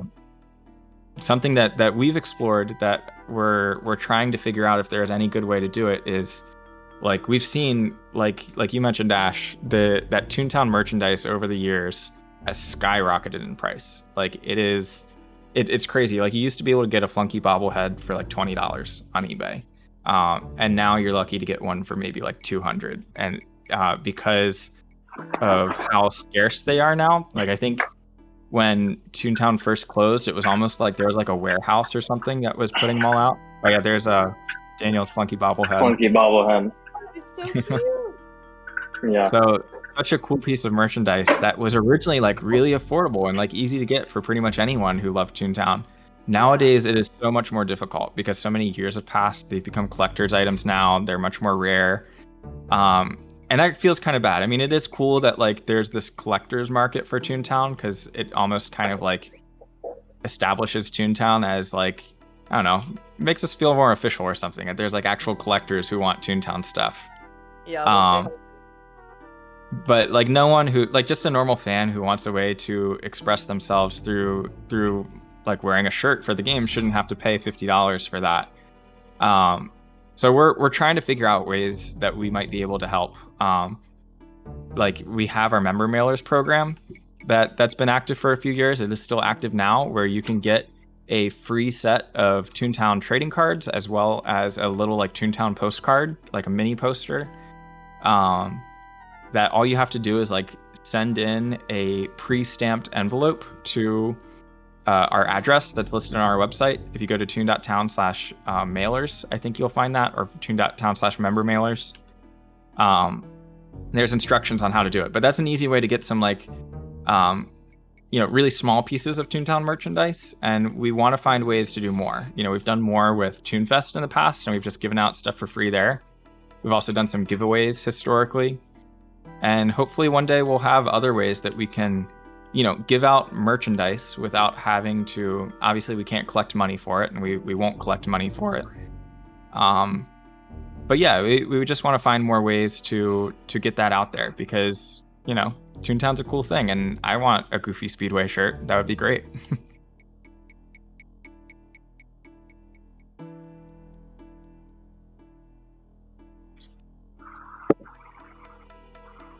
All right, let's see. I'm gonna keep trying to race and look for another question. Oh, it looks like Ash is in a VP right now.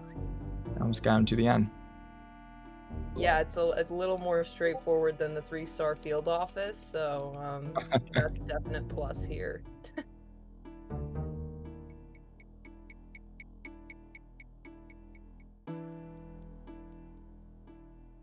So we have about an hour left of this live stream.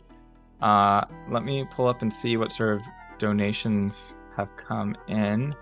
Looks like we have, since we last talked about donations, there's been an anonymous $10 donation, as well as a $25 donation from Persnickety, who said, thank you so much for raising funds for children. And then a $50 donation from Zone. So yeah, thank you all for sending that in.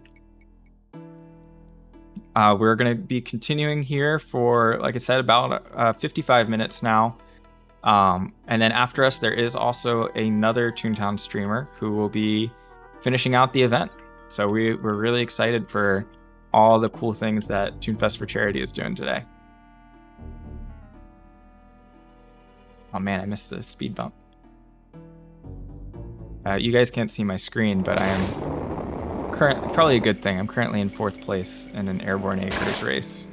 It was okay for a little bit until I started trying to read the donations, and then I just started hitting walls. Plumbus asks, there's no way to help publicly fund the game, right? I want to contribute. Yeah, there is no way to help fund the game. We raise all of the money for Toontown Rewritten internally with our own staff, and that's partially because we want to make sure that it, like, in good faith, Disney knows that we're not trying to profit off of this game. We're just trying to keep it alive for educational and entertainment purposes, just as like a free resource for people to keep playing. And also partially, like, part of us running the game is we see it as our responsibility. It's like one of the ways that we serve the Toontown community is monetarily, and giving our own money to help keep the game online. So it's like a fully fan-funded endeavor, fans being like the internal to the team. There are ways that you can help out, though, by we're always looking for volunteers, people to help us with moderation, support, art, design, pretty much anything you can think of. We have those applications at toon.town/apply. We also just love, honestly, like any amount of community work that you can do to make Toontown a better place. Like I would say ToonFest for Charity, the organizers of this event, are the perfect example of finding a way to help contribute to Toontown without like donating to our team, because this kind of event is exactly what we want to see from Toontown. We want to make the world a better place with this game, because we genuinely believe that Toontown is a game worth preserving, and that it has like real world value, and that like benefits people. So ToonFest for Charity is exactly the kind of thing that we want to see continue to happen in the community, and organizing events like this are the perfect way to help contribute. Chaos Killer asked, are there any openings right now for the team? There are. If you look at our application website, we have a list of like all the open applications. We try our best to get to those as quickly as possible. You know, we are all volunteers, so some applications do take a bit of time to get back to because we only have a limited number of hiring managers. But yeah, we really appreciate everyone who takes the time to send one in, and we try and get to them as quickly as possible. And I definitely recommend, if you haven't heard back after sending in an application, just sending like a polite message, you know, a month or two after, because that's, you know, when they say you're supposed to hear back. You can always, you know, just be like, hey, what's the status on my application? As long as you're polite, it's good if they see, you know, you're still interested in the position. They could go ahead and speed up that process for you. If you've been waiting a long time, I reached out because I had been waiting a while, and that's when I got word. So reaching out, there's no harm in it as long as you're not harassing. Definitely do that if you have been waiting a while.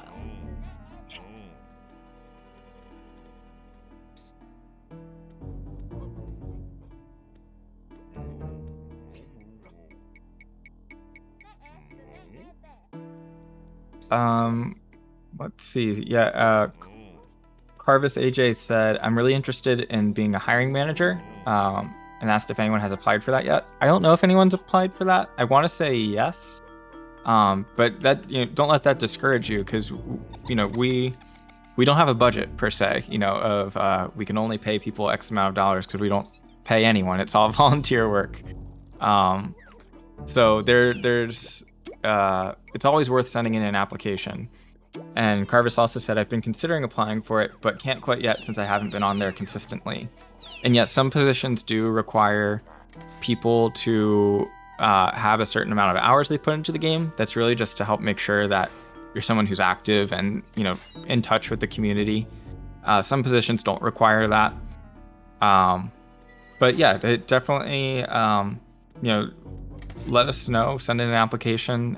We can always give you some tips as well if you need any, because we not only like want people to help out with Toontown, but we also want to help other people out, like building skills that they want to build. Toontown is what led to me being a professional game designer, which is, you know, completely changed the trajectory of my life. And there's many other people on the team with similar stories of being able to build up real world skills as a result of working with Toontown. So it, just as much as you're helping out the team, we want to make sure that we're helping you to grow as well.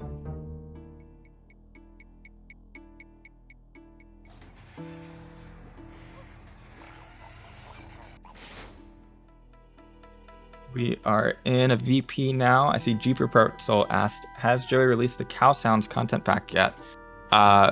Anyone who didn't see, the Cow Sounds content pack exists.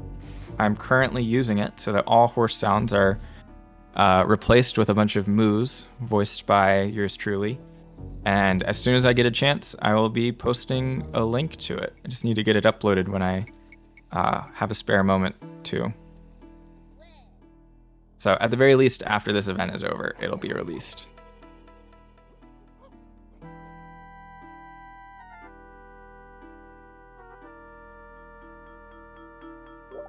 I believe I'm gonna go ahead and do another VP as well. If anyone wants to join me, I will be in, let's go with Splatville. I will be in Splatville for a VP. If anyone wants to join me, I'm gonna warn you ahead of time, I'm probably not gonna be very good in it because multitasking is not my specialty, but Splatville, Subwhat HQ, VP for anyone who's interested. We also had some more donations come in. We had a $10 anonymous donation, a $5 anonymous donation, and a $25 donation from Crazium, who attached a little heart emoji with it. So thank you all for sending those in. It's really helping to support a good cause.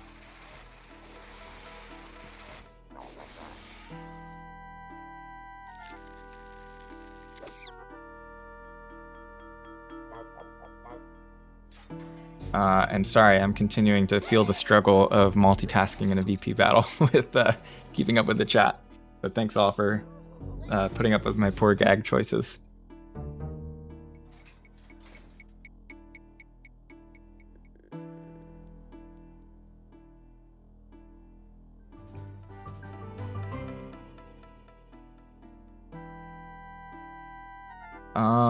I just saw some questions that looked interesting. Where did they go? Oh, someone asked, what is everyone's favorite cog from any Toontown server? I guess you guys have any picks there? Legal Eagle is the obvious choice. Yeah, Legal Eagle's a pretty good one.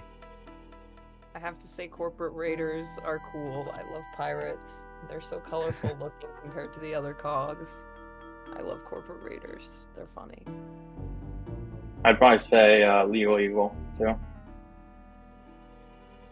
I'm trying to think, because like an obvious one is like Flunky, but I think that's just because I consider Flunky like the default cog, and also we have the like Flunky costume that we've taken out for ToonFest and different streams and stuff like that. So Flunky is a good pick, but I think I might say, I think I'm gonna have to go with Mr. Hollywood. I don't know why, but I always found the Mr. Hollywoods to be really fun.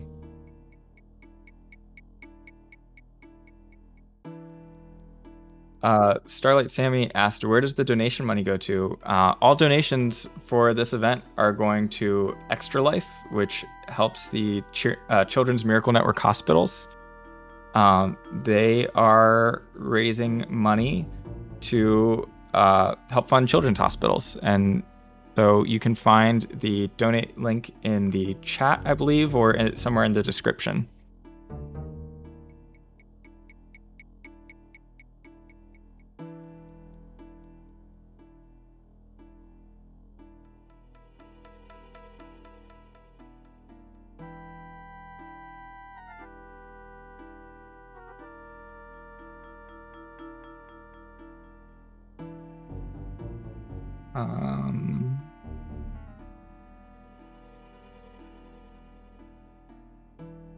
Lucky Full Metal says, thank you for bringing back my childhood game when it shut down. Much respect to the TTR team for continuing to work hard, bringing awesome content to the game.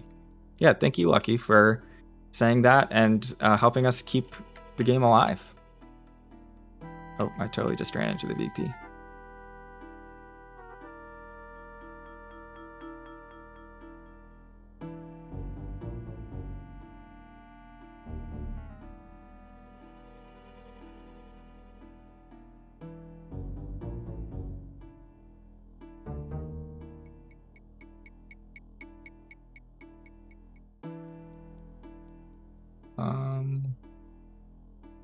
Just looking for more questions. Feel free to keep sending them in. We have lots of people here who are able to answer pretty much any question about Toontown.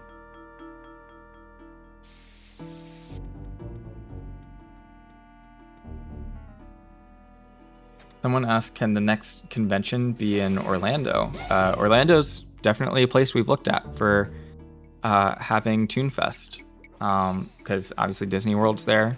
It's a nice, warm place that people like traveling to. So I would love to have it in Orlando or somewhere in California, near one of the Disney parks. I think would be super fun. Unfortunately, a lot of the conventions near Disney parks are really big and really expensive. So we'll see if we get to work that out or not. But it's one of the places we're looking at.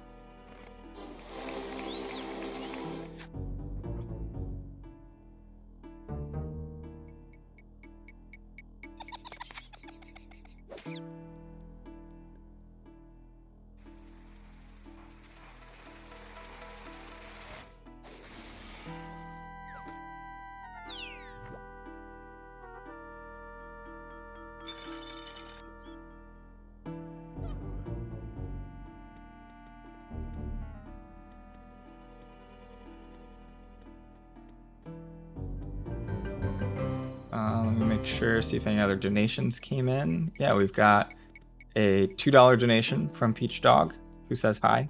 Hello, Peach Dog. And a $5 donation from Jeeper Pretzel. Thanks for sending that in, Jeeper Pretzel.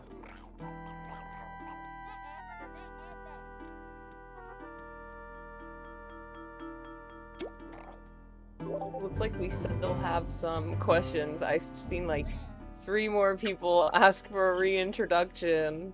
I don't know if you guys want to do that yet, but it might help with an influx of questions if people, know what each of us does.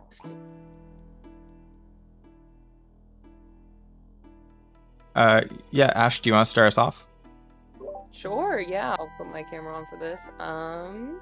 My name is Ash, or Ashley. I am a game designer for Toontown Rewritten, and I am the newest game designer. So, yeah, I'm new here. Who wants to go next? Daniel, you want to? Sure, I'll go. Go ahead. Or whoever. Yeah, you can go, you can go. I win. I am Hawkheart, Aiden, one of the technical operations team leads, doing a lot of stuff related to server administration, all sorts of technical stuff. I've been around TTR since the very beginning, practically. And on to Daniel. Yeah, so I'm Daniel. I'm an artist for the team. I do 3D art, texture art, some rigging animation stuff as well. I've been on the team since 2018, so about 4 years. And I've worked on a bunch of art for various projects like the Silly Meter, Crash Cashbot, a lot of field office work, and then also some of the smaller updates we've done, like the 2.8 and 2.9 updates. Well, I am Joey. I'm the creative director and game design lead of Toontown Rewritten. I've also been around since the beginning of the project. Most recently, I was project director for the Cellbot Task Force update, so helping to oversee the team working on that. And yeah, happy to answer any game design related questions, or really pretty much any questions about the game.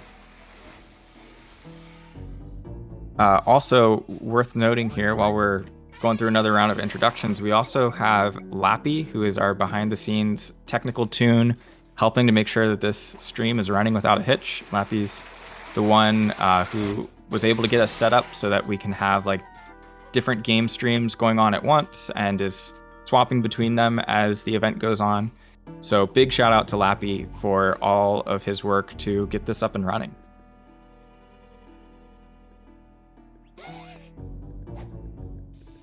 Also want a +1 in the chat.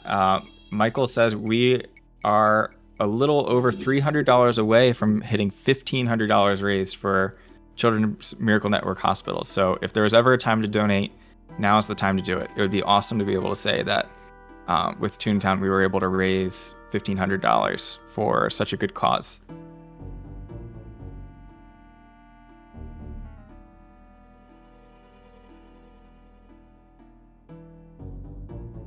Dragon Treasures asks, what is everyone's favorite part of Toontown? Anyone have thoughts on like what brought you guys to Toontown? What keeps you playing it today?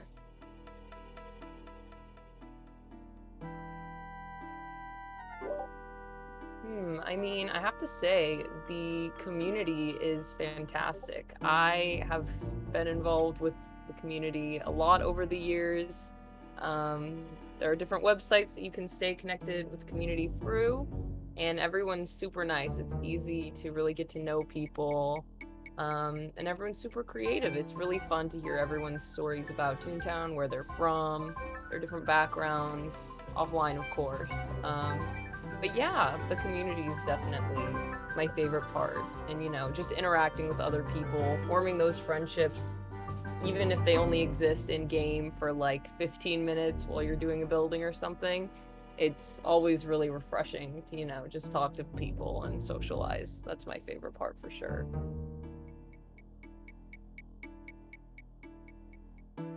Yeah, on that note, I think one of my favorite parts of Toontown is, I've talked about it before, but I call them the moments of stillness, which are these moments built into the game that just naturally breed friendships, like sitting in the elevator of a cog building, like just listening to that cheesy elevator music almost always provokes someone to ask like, hey, how's your day going? Or just some kind of small conversation starter. And I feel like those are some of the most fun moments to me, is those moments in between the action where you just kind of like chat. Even while we've been playing this VP battle, like, there's that long period of time when the VP is like moving from the top to the bottom. And some people might say like, why does that exist? There's really no reason for it. It just delays the battle. But some of the most fun conversations happen in that moment when everyone's just like jumping around and chatting and, killing the time. That kind of stuff wouldn't happen if the game was always go, go, go. So I think that's a really unique thing about Toontown. It isn't afraid to like make you just kind of wait for a little bit. And in those moments, you end up making cool friendships. Yeah, I definitely agree. It's kind of something you can play in the background most of the time, unless you're doing something like super intense, I guess. But it definitely does that well with balancing like how much it's engaging you and how much you have to like focus. So it strikes a pretty good balance between the two, so that you don't feel like it's it's something you have to focus intensely on, but you're still engaged and having fun and stuff like that.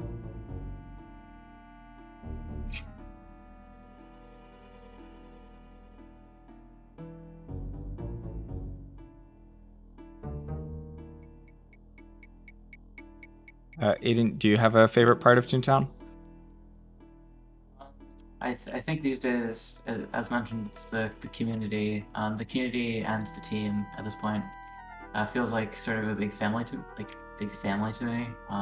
Especially having been around for 10 years and part of the broader Toontown community since 2009.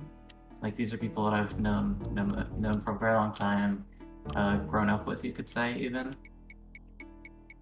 Yeah, I agree with that point. Yeah, and I'll turn this question around also to everyone watching. Feel free to put in the chat, what is your favorite part of Toontown? And I'll read some of them out loud. Let's see. Albino Duck said, I really like that virtual bench in the Resistance headquarters. I think you mean like the one that's like spray painted on the wall. I also totally agree. There's so many things about the Resistance hideout that are super fun in the way that it's designed. Yeah, I think the just a little tidbit about the bench. I'm pretty sure Roger came up with it, or at least tested it out, because I remember one day we were like testing the hideout, and there was like the bench, and it was pretty surreal to see the way it was set up. It was pretty creative and definitely very Toontown like.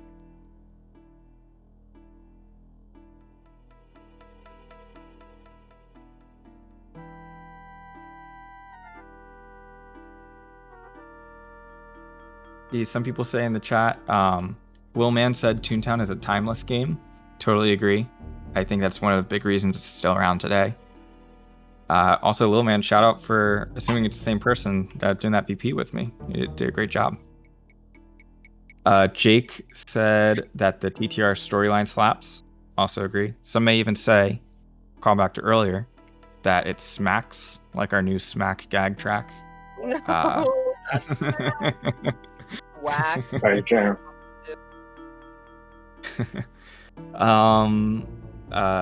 Drail Dream says boss battles. Again, really great answer. The boss battles are some of the most fun parts of Toontown. Nightly Cafe brings up the Ritz-Carlton Hotel being referenced in the hideout is really good. I'm glad you saw that reference. It was totally intentional.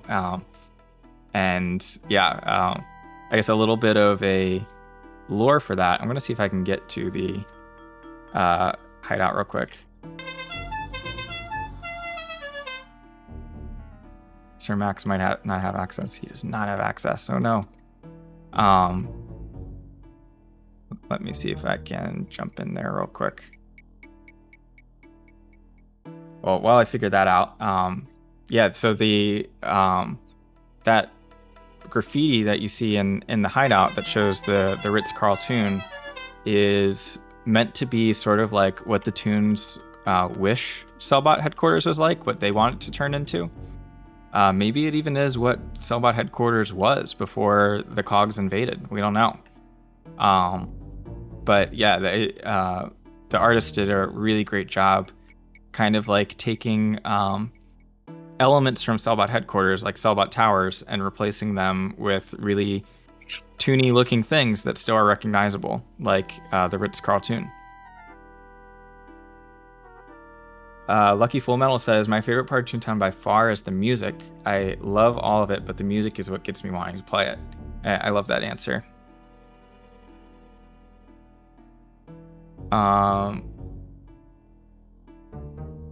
Also, we've got a couple donations that have come in. We had Miss Maggie donate $25, and we had Michael, who's one of the organizers of ToonFest for Charity, donate $100. And Michael said, "Can we get to 1,500? Thank you for the TTR team, or thank you to the TTR team for coming on board again this year." Yeah, let's band together, guys, and see if we can get the donations up to $1,500. We are really close. We're at 1,287 right now. And we've got about 30 minutes left of this slot, and I think there's another 3-hour slot after this. So let's see if we can get there. On another topic, I'm trying to get a group for VP together in Kaboom Cliffs. It's just 2 of us here at the moment, so please show up if you have the merits or are maxed and you have time.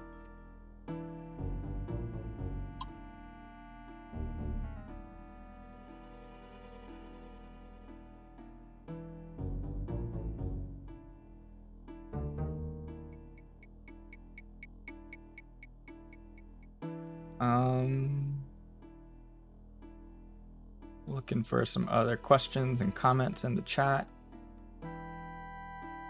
Oh, this is a really interesting one. Mooman2000 says, who's the earliest fan of Toontown that's still on the team? That is a really interesting question. I love that. I think, Aiden, correct me if I'm wrong, but I want to say that the earliest fan of Toontown who's still on the team today is probably Roger Dog. Because I'm pretty sure Roger Dog was a following Toontown back like in its beta stages before it officially launched. But yeah, I think that's what my answer would be. Certainly, if there's any other Toontown team members in the chat or voice here who know of other people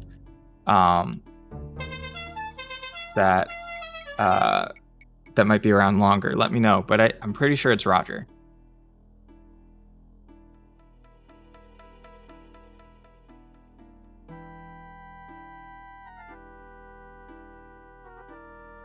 Oh, awesome. We also got another $100 donation.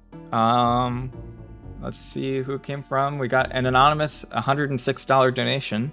So thank you to whoever sent that in. We are now up to $1,393, just a little over $100 away from that $1,500 goal.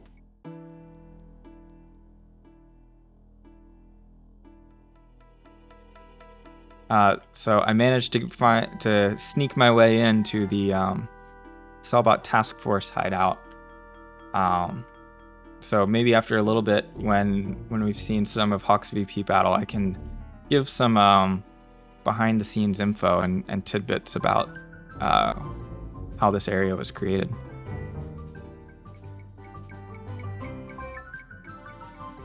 In fact, I'll tell you what, if we hit the $1,500 goal, then I'll share some fun behind the scenes info about this hideout.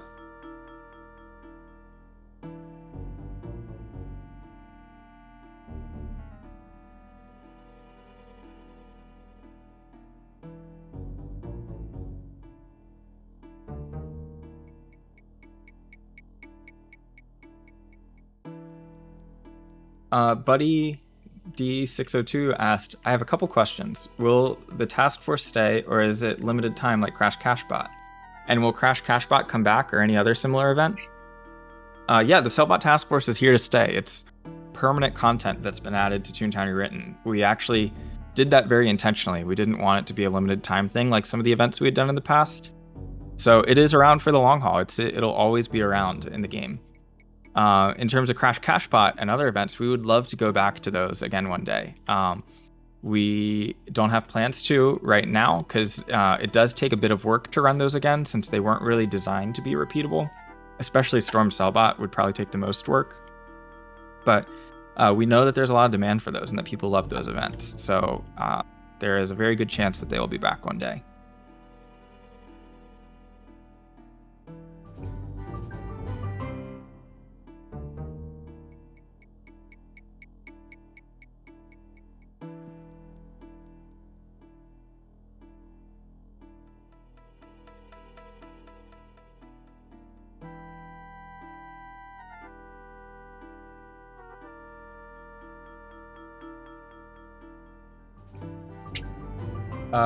Let's see.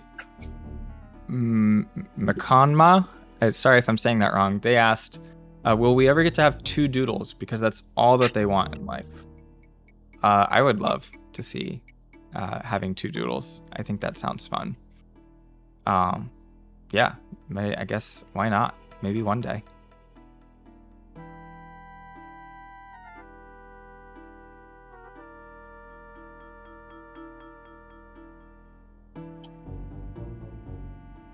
I have a question for all the viewers. I would love to hear your doodle name or the funniest doodle name you've ever seen, because I think that doodle names are absolutely hilarious.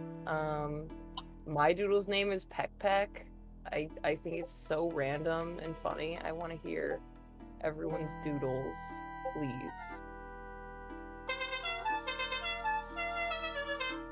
Oh, so we've got Bumblebee as a doodle name, Pesto, Elvis, Cheesecake, Sands, Mojo. Someone said Sup. I don't know if that's a doodle name or if they were just saying what's up, but let's say it's a doodle name. A doodle named Whatever, Fifi, Mad Max. Oh, this is a fun one. Super Mouse's doodle is named Mad Max, and they've also maxed every trick. No way. Oh my gosh. Microwave. Who's microwave? I can't with egg toss. That's really fun. Why is that an option? Milkshake, a doorbell, Gus. I think I'm with you, Ash, that doodles have the best names in Toontown. Right? Even sillier than the Toon names. I think they're better. I don't know why. Tax cut? That can't be real. That can't be. There's no way. I feel like it should be real now. I mean, what's sillier than a tax cut, I guess? I don't know. Hamburger. That's funny. There's tax break too? What? I can't.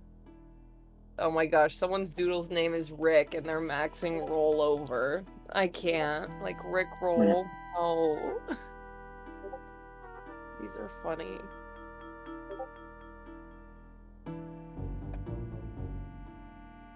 All right. Also, we just hit $1,500. We got a $100 donation from Ryan, who said, I've been playing since 2006, and I can't tell you how amazed and grateful I am for all the hard work you've done for almost 10 years, ever since the 2014 election. You've all spent your own money, time, and energy towards keeping this small but wonderful game alive, and this is just a small token of appreciation to you guys. Yeah, thank you so much, Ryan. I can't think of a better note to pass that $1,500 goal on, and all for a great cause supporting the Children Miracle Network hospitals. So thank you for sending that in. We also had a $2 donation from Mozzarella Mario and a $15 anonymous donation that helped us get over that mark. So yeah, that is awesome. So part of our $1,500 goal, I said that I would share some tidbits about the Cellbot Task Force hideout. So, Lappy, if you don't mind switching the stream over to my game, which I think is, yeah, it is still going on, I can start sharing some of the design things that we did here. I'm sure that Daniel has some notes as well from some of the art team working on this. So yeah, welcome everyone to the Cellbot Task Force hideout. I hope you all have seen it before. If not, here you go, little spoiler. This was added in the Cellbot Task Force expansion, if in case that wasn't obvious. And it is, I think, my favorite area in the game now. This hideout started with an idea I pitched that I really thought we needed to have something tied to field offices that was a little more tangible in terms of progression, and would like serve as like a home base for the Cellbot field office toon tasks. And so, I pitched the whole resistance rank system, the hideout, and I knew it was going to be a tough sell because this was pitched in 2019. So we were already late at getting this expansion out, but it seemed like there was still something missing from it. And when pitching it to the team, part of my strategy to help get the art team on board with it is I was like, listen, all it has to be is a room. Like, it could be like the size of a shopkeeper's area, like just a small room. We'll have an NPC in there, maybe a couple, and like that's all it has to be. Like, I was thinking of like the Club Penguin secret agent hideout. Like, the original version of that was really simple, and obviously you can see it expanded quite a lot bigger than that. The art team was like, sure, Joey, but we're gonna make it actually good rather than what you're proposing. And so this is how we ended up with what we have. It was a result of a lot of people's work, and there were several different versions of it. At one point, there was a version that was like just sort of this entry area, just this kind of like circular area.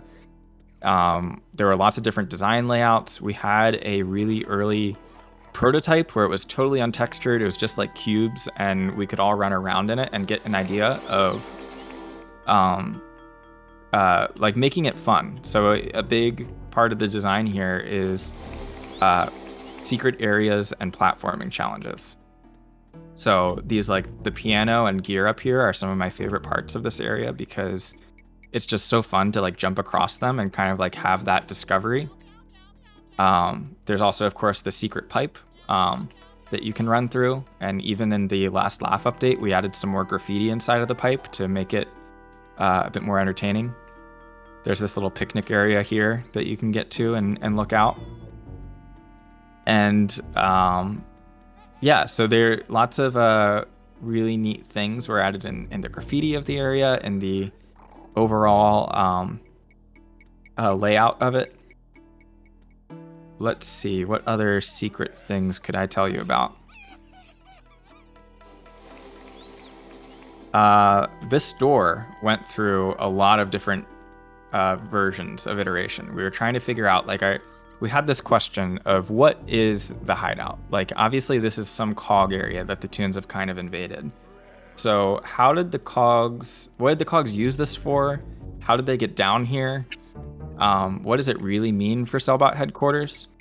And if you look, we have this map that was added on the chalkboard that shows you where this hideout exists. You can see it's underground and kind of links to the sewer system. It's also linked to the water tower and Cellbot towers as well. So our thinking was that in theory, underneath Cellbot towers here, there is maybe an elevator or some way that cogs could have gotten down to whatever lies behind this door and made their way into this sewer system when Cellbot headquarters was being built. So that's what that door's for. And then you can see that the cog or the Toons kind of put their own spin on it. They added this graffiti of cogs like having a handshake, and some bolts that have kind of like fallen off and everything. So it is decommissioned now, but our kind of internal story is that that's where the cogs would have come from to get to this underground sewer area. And once Cellbot headquarters was complete, they didn't really need the sewer area anymore, and they didn't need to get down here. So it was decommissioned, shut off, and eventually the Toons kind of accidentally discovered it. As I shared earlier, this mural is meant to be a picture of what the Toons want Cellbot headquarters to be, what they imagine it could be. So there's that familiar oil tower that's been changed into a water tower. The sun is shining. You can see even that this tower is pouring out water into a lake that's meant to be the big hole in front of Cellbot Towers. And then there's this the Ritz-Carlton Hotel. So it's like they want to turn it into a little resort area, I guess. Or maybe it used to be that. We don't know. But yeah, there's a few tidbits. Daniel, do you have any behind-the-scenes info you would want to share about the hideout? Yeah, I mean, there's a lot of behind-the-scenes stuff. The hideout took a lot of like direction, I would say, in the sense that a lot of our focus with the area was making sure, it fit existing stuff, especially Cellbot HQ, because obviously it's part of the same area. So kind of our whole, the whole visual side of it, we wanted to make sure that everything felt at home with Cellbot HQ, both in terms of like the assets, the color scheme, and even going back to like the consistency thing about quality. One of the big things we struggled with visually with the hideout was making sure we didn't make it look too good from the rest of the game, I guess, in terms of like higher quality textures and just making it too, I guess, detailed compared to other areas. But I think we ended up with a good balance of that, and I think we were able to make it fit while still upholding it to the standards of the art that we do, and kind of matching the quality. The other thing that was pretty important for us, aside from like matching it to Cellbot HQ and Disney stuff, was collisions and kind of tying into the whole, I guess, parkour aspect of the hideout. Being able to walk on a lot of things, climb up things, kind of adding to the exploration aspect on the design side. That was another thing we focused on. There's definitely a lot of detailed collision work with the art side of things to make sure you can climb on things, can't clip out of the area. Make sure that everything that we want to incorporate as like a fun design aspect is there, like climbing on pipes, and the whole design of the area is geared towards exploration and kind of that parkour aspect. Those are like the two general design things we focused on. And another thing to note is actually the first, like, I guess, concept, or one of the first concepts we had for the hideout was actually concepted like in 3D pretty much, as opposed to like a sketch or something where we base it off of that in terms of the layout. One of our previous concept artists, Munch, worked on like a 3D concept of the area, which actually had a similar layout to the final version. So in terms of like the starting process of it, it was pretty cool to see the 3D concept of it and how nice it felt from the beginning, because it definitely has a very good exploration loop with the different levels and like the pipe and the different ways to get across. So that was something definitely big for us. Even in the concept stage, we had that. So I think that is something we definitely will also take forward with us. Kind of the prototyping aspect, making things that are, getting things prototyped as early as possible, just to get the general idea in there. Because that's something we definitely learned from stuff like the ice game or even the boiler room. We gradually improved on that throughout field office development. Yeah, I definitely think this is kind of the amalgamation of an area that fits Toontown line and kind of the art style we strive for in all the art throughout Toontown Rewritten. Yeah, and someday in the future, we'll definitely share out some of those early concepts and like the 3D mock-ups that we had for the hideout at a stream that's like maybe more focused on field offices than this one. But yeah, we have lots of behind the scenes that we would love to share one day, maybe a part of a future ToonFest too. I can talk about some of the different props that we have here and like the storytelling of them. So something that was really important to our design and art team was telling a story with the hideout, just in the way that the layout is mocked up. So as you enter the hideout here, you can see right away there's these cannons loaded with pies and TNT that are like pointed right at the door. And so we were thinking that, with Ripley stationed here, this is really like the first line of defense if a cog happened to walk through the door. We can even see that there's some cream pie splats that maybe a cog did, or maybe there was some misfires or something. But clearly, those cannons have been used before to defend this area. And there's even a pie up on the top there that's kind of like stuck to the ceiling. So as you come in, that's why there's a lot of emphasis on like TNT and pies and this target. Like this is like really the Toon resistance defense area. You can see there's some remote controls and marbles and all sorts of gags down here as well for their supply. Here's a question I don't know if you know the answer to, Daniel. Someone asked in the chat, Mooman said, what's the story with this cart on the shelf? The little miniaturized Goofy Speedway cart. Yeah, so that has an interesting story. So kind of as we were building out the hideout, obviously, at first we had the layout and kind of the base for it, but there's definitely a lot of details we needed to fill in and kind of just put props that felt appropriate to the hideout.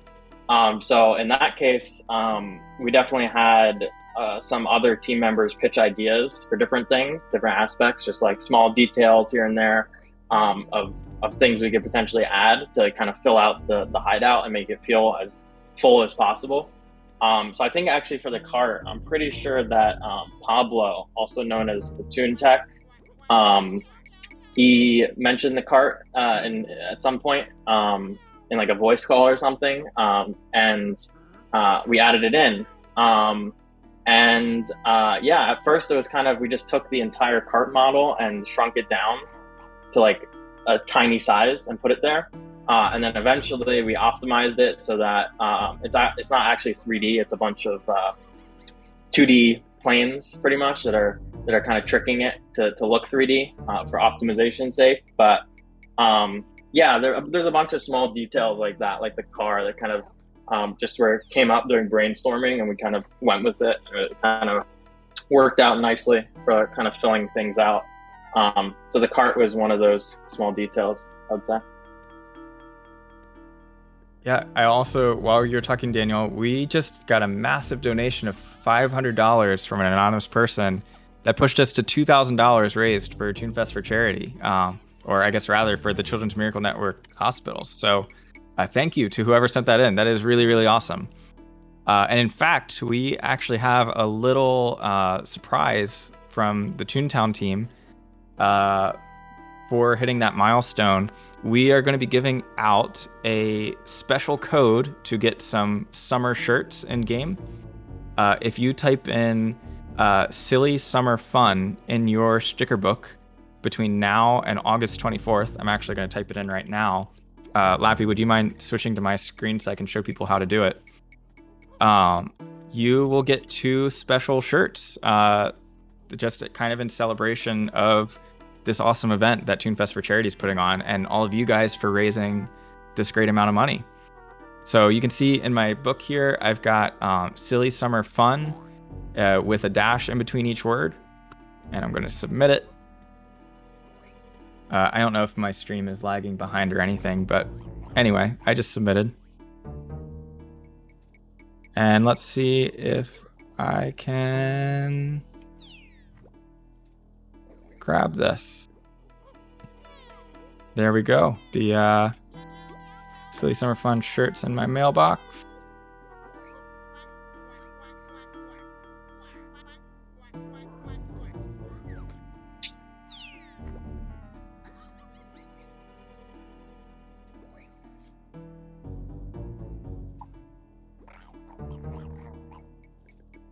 All right, just gonna change into it here. You can see Sir Max's fun wardrobe selection. There we go. I'm gonna rock the blue sun shirt. Oh, looks like it's not letting me leave my closet. Oh no, I'm stuck. I think, Aiden, you ran into the same issue earlier. Yep, I got myself stuck on the closet a couple times. Well, there's nothing that motivates Toontown programmers to fix something more than running into a bug ourselves while we're doing a live stream. So we'll take a look into that. But yeah, you guys can see there's the shirt. There's also this red beach ball shirt with a pail on the back.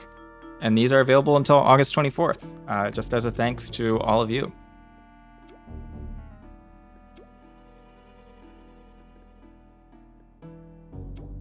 So, yep, I am stuck now. So I'm going to have to reboot my game. But yeah, I'll jump back in and maybe see if we can answer a couple more questions before finishing off in a few minutes here.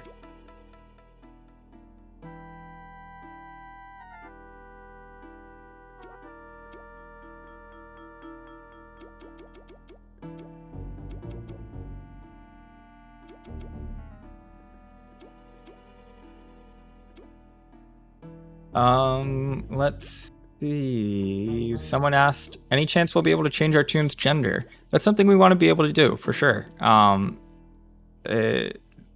Gender in Toontown is unfortunately a very difficult thing to work with because the way that Toontown is programmed, the game doesn't make it easy to swap between male and female toons, and a lot of stuff is even like it really the female toons have their own body type that like supports skirts and stuff like that, and the game code makes that really difficult to change. Something that we have worked on, are working on, and want to do one day. So it is definitely something that will happen. It's just a matter of when we can get the programming time to finally crack that case and figure it out. But that's a really good question. Yeah, so I'll add on to that this is something we've had prototyped for a very long time at this point. A few challenges being that, as Joey mentioned, the torsos, the toon models themselves are slightly different. So shirts that are designed for either male or female toons will often look incorrect when viewed on the other body, which is a little bit annoying, something that we will have to figure out how to fix. That will require some art time, I believe. But otherwise, I think the goal is that when we're done, we have it so that you can swap at any time and have the pronoun panel that we just added sort of let you completely customize your own panel here.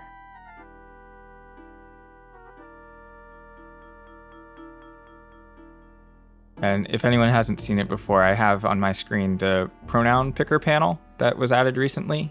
You can find this in your game settings under the gameplay tab. It's the first thing under Toon Preferences.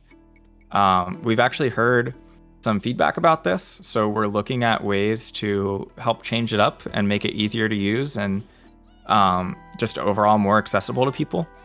But in the meantime, this current version is available here, and you should definitely go try it out and add your toon's pronouns, because it is something that helps make everyone feel more comfortable.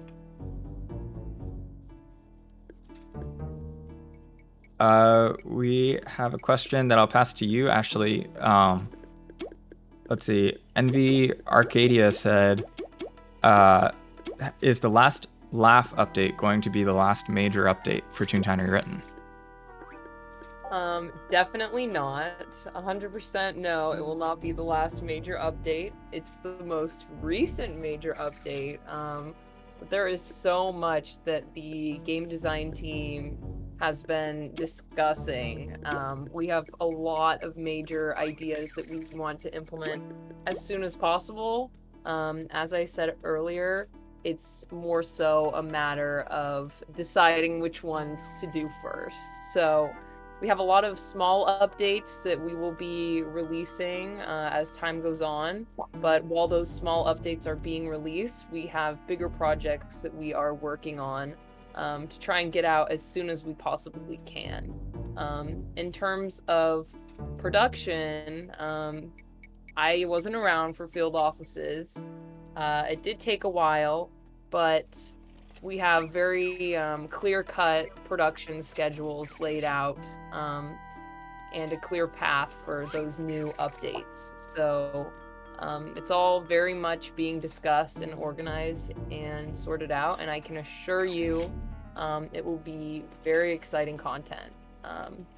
And yeah, it's going to be a lot of new stuff. So get excited about that.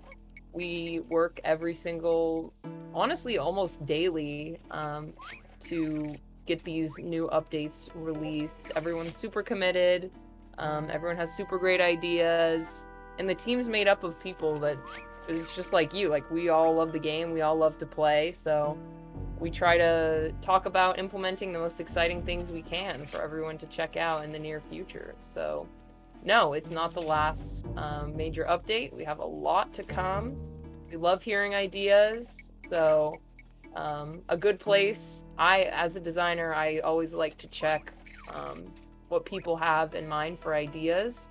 I love checking the Toontown Rewritten Reddit page if you ever have ideas. Know that as a designer, I go through that.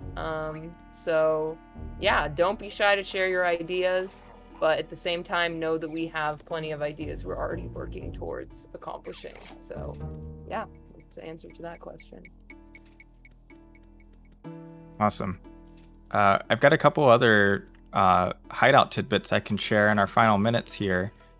Some of you may have seen on screen, I was just playing with this TV. And so I really want to bring some attention to this TV because I don't know if everyone has taken a good hard look at it before, but it is one of the coolest props that our art team has ever designed for the game. Like, have you guys like just stopped and looked at this like printing thing that's going straight into the trash can? It is so cool the way it's put together. It looks really natural, and like the way it moves is really dynamic, and it fades right into the trash can indefinitely. It's like, I don't know, one of my favorite magic tricks that we've ever pulled off with a prop.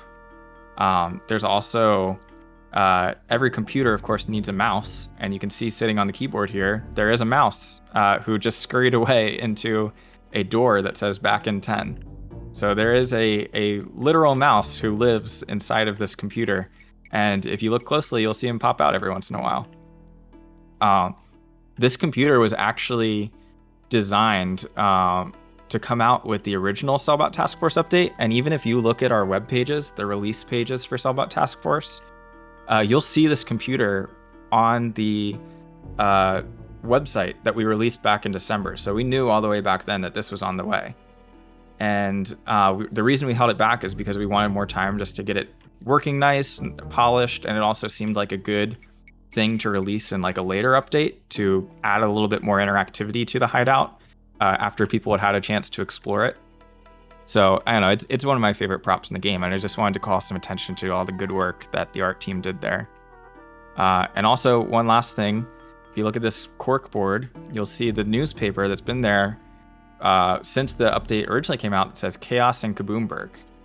And, Kaboomburg, as you all know now, it's the district that the Cogs take over for Daisy Gardens, and they completely turn Daisy Gardens into Daisy Gardens Inc., and it's like our big final boss of the Cellbot Task Force update. And we knew, we already had Kaboomburg in the works when the update first came out, and we knew that's what we were building to. So we started sprinkling in lots of little foreshadowing, like this newspaper, as well as the original Cellbot Task Force launch trailer was, involved Kaboomburg and was called Chaos in Kaboomburg. So let's see. We are at time now, so we're gonna have to wrap up. If you continue to have questions, you're always welcome to send them in to support@toontownwritten.com. We would also love to do another stream like this again soon because there were tons of questions we didn't get a chance to get to. But before we wrap up and pass it on, I guess any of the Toontown team members here, do you guys have any final thoughts you want to share with the viewers?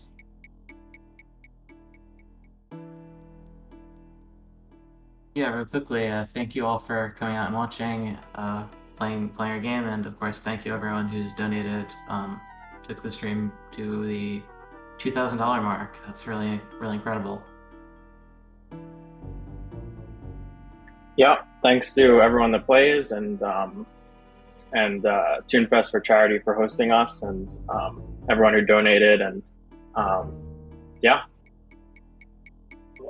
Yeah, thank you for your donations. Thank you for playing. Thank you for your ideas. Yeah, just thanks for supporting Toontown Rewritten and coming out to the stream today. It was so much fun. Love talking to everybody, hanging out.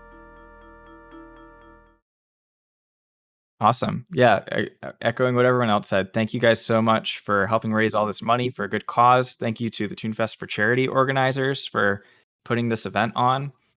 I will be releasing the Cal content pack. I'm going to go ahead and drop it in the chat. So if you stick around for a little bit while I get it uploaded, you will see a link to that very soon. It'll also be shared out on Twitter.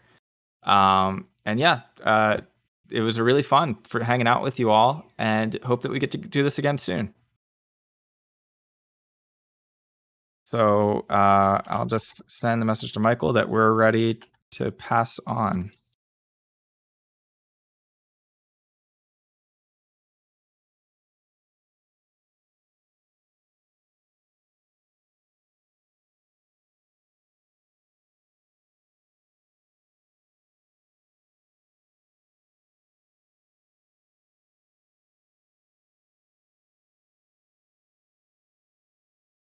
Cool. All right. Sounds like next person's getting ready now. So we will say goodbye. Thanks, everyone. Bye, guys. Bye, everyone. Thank you.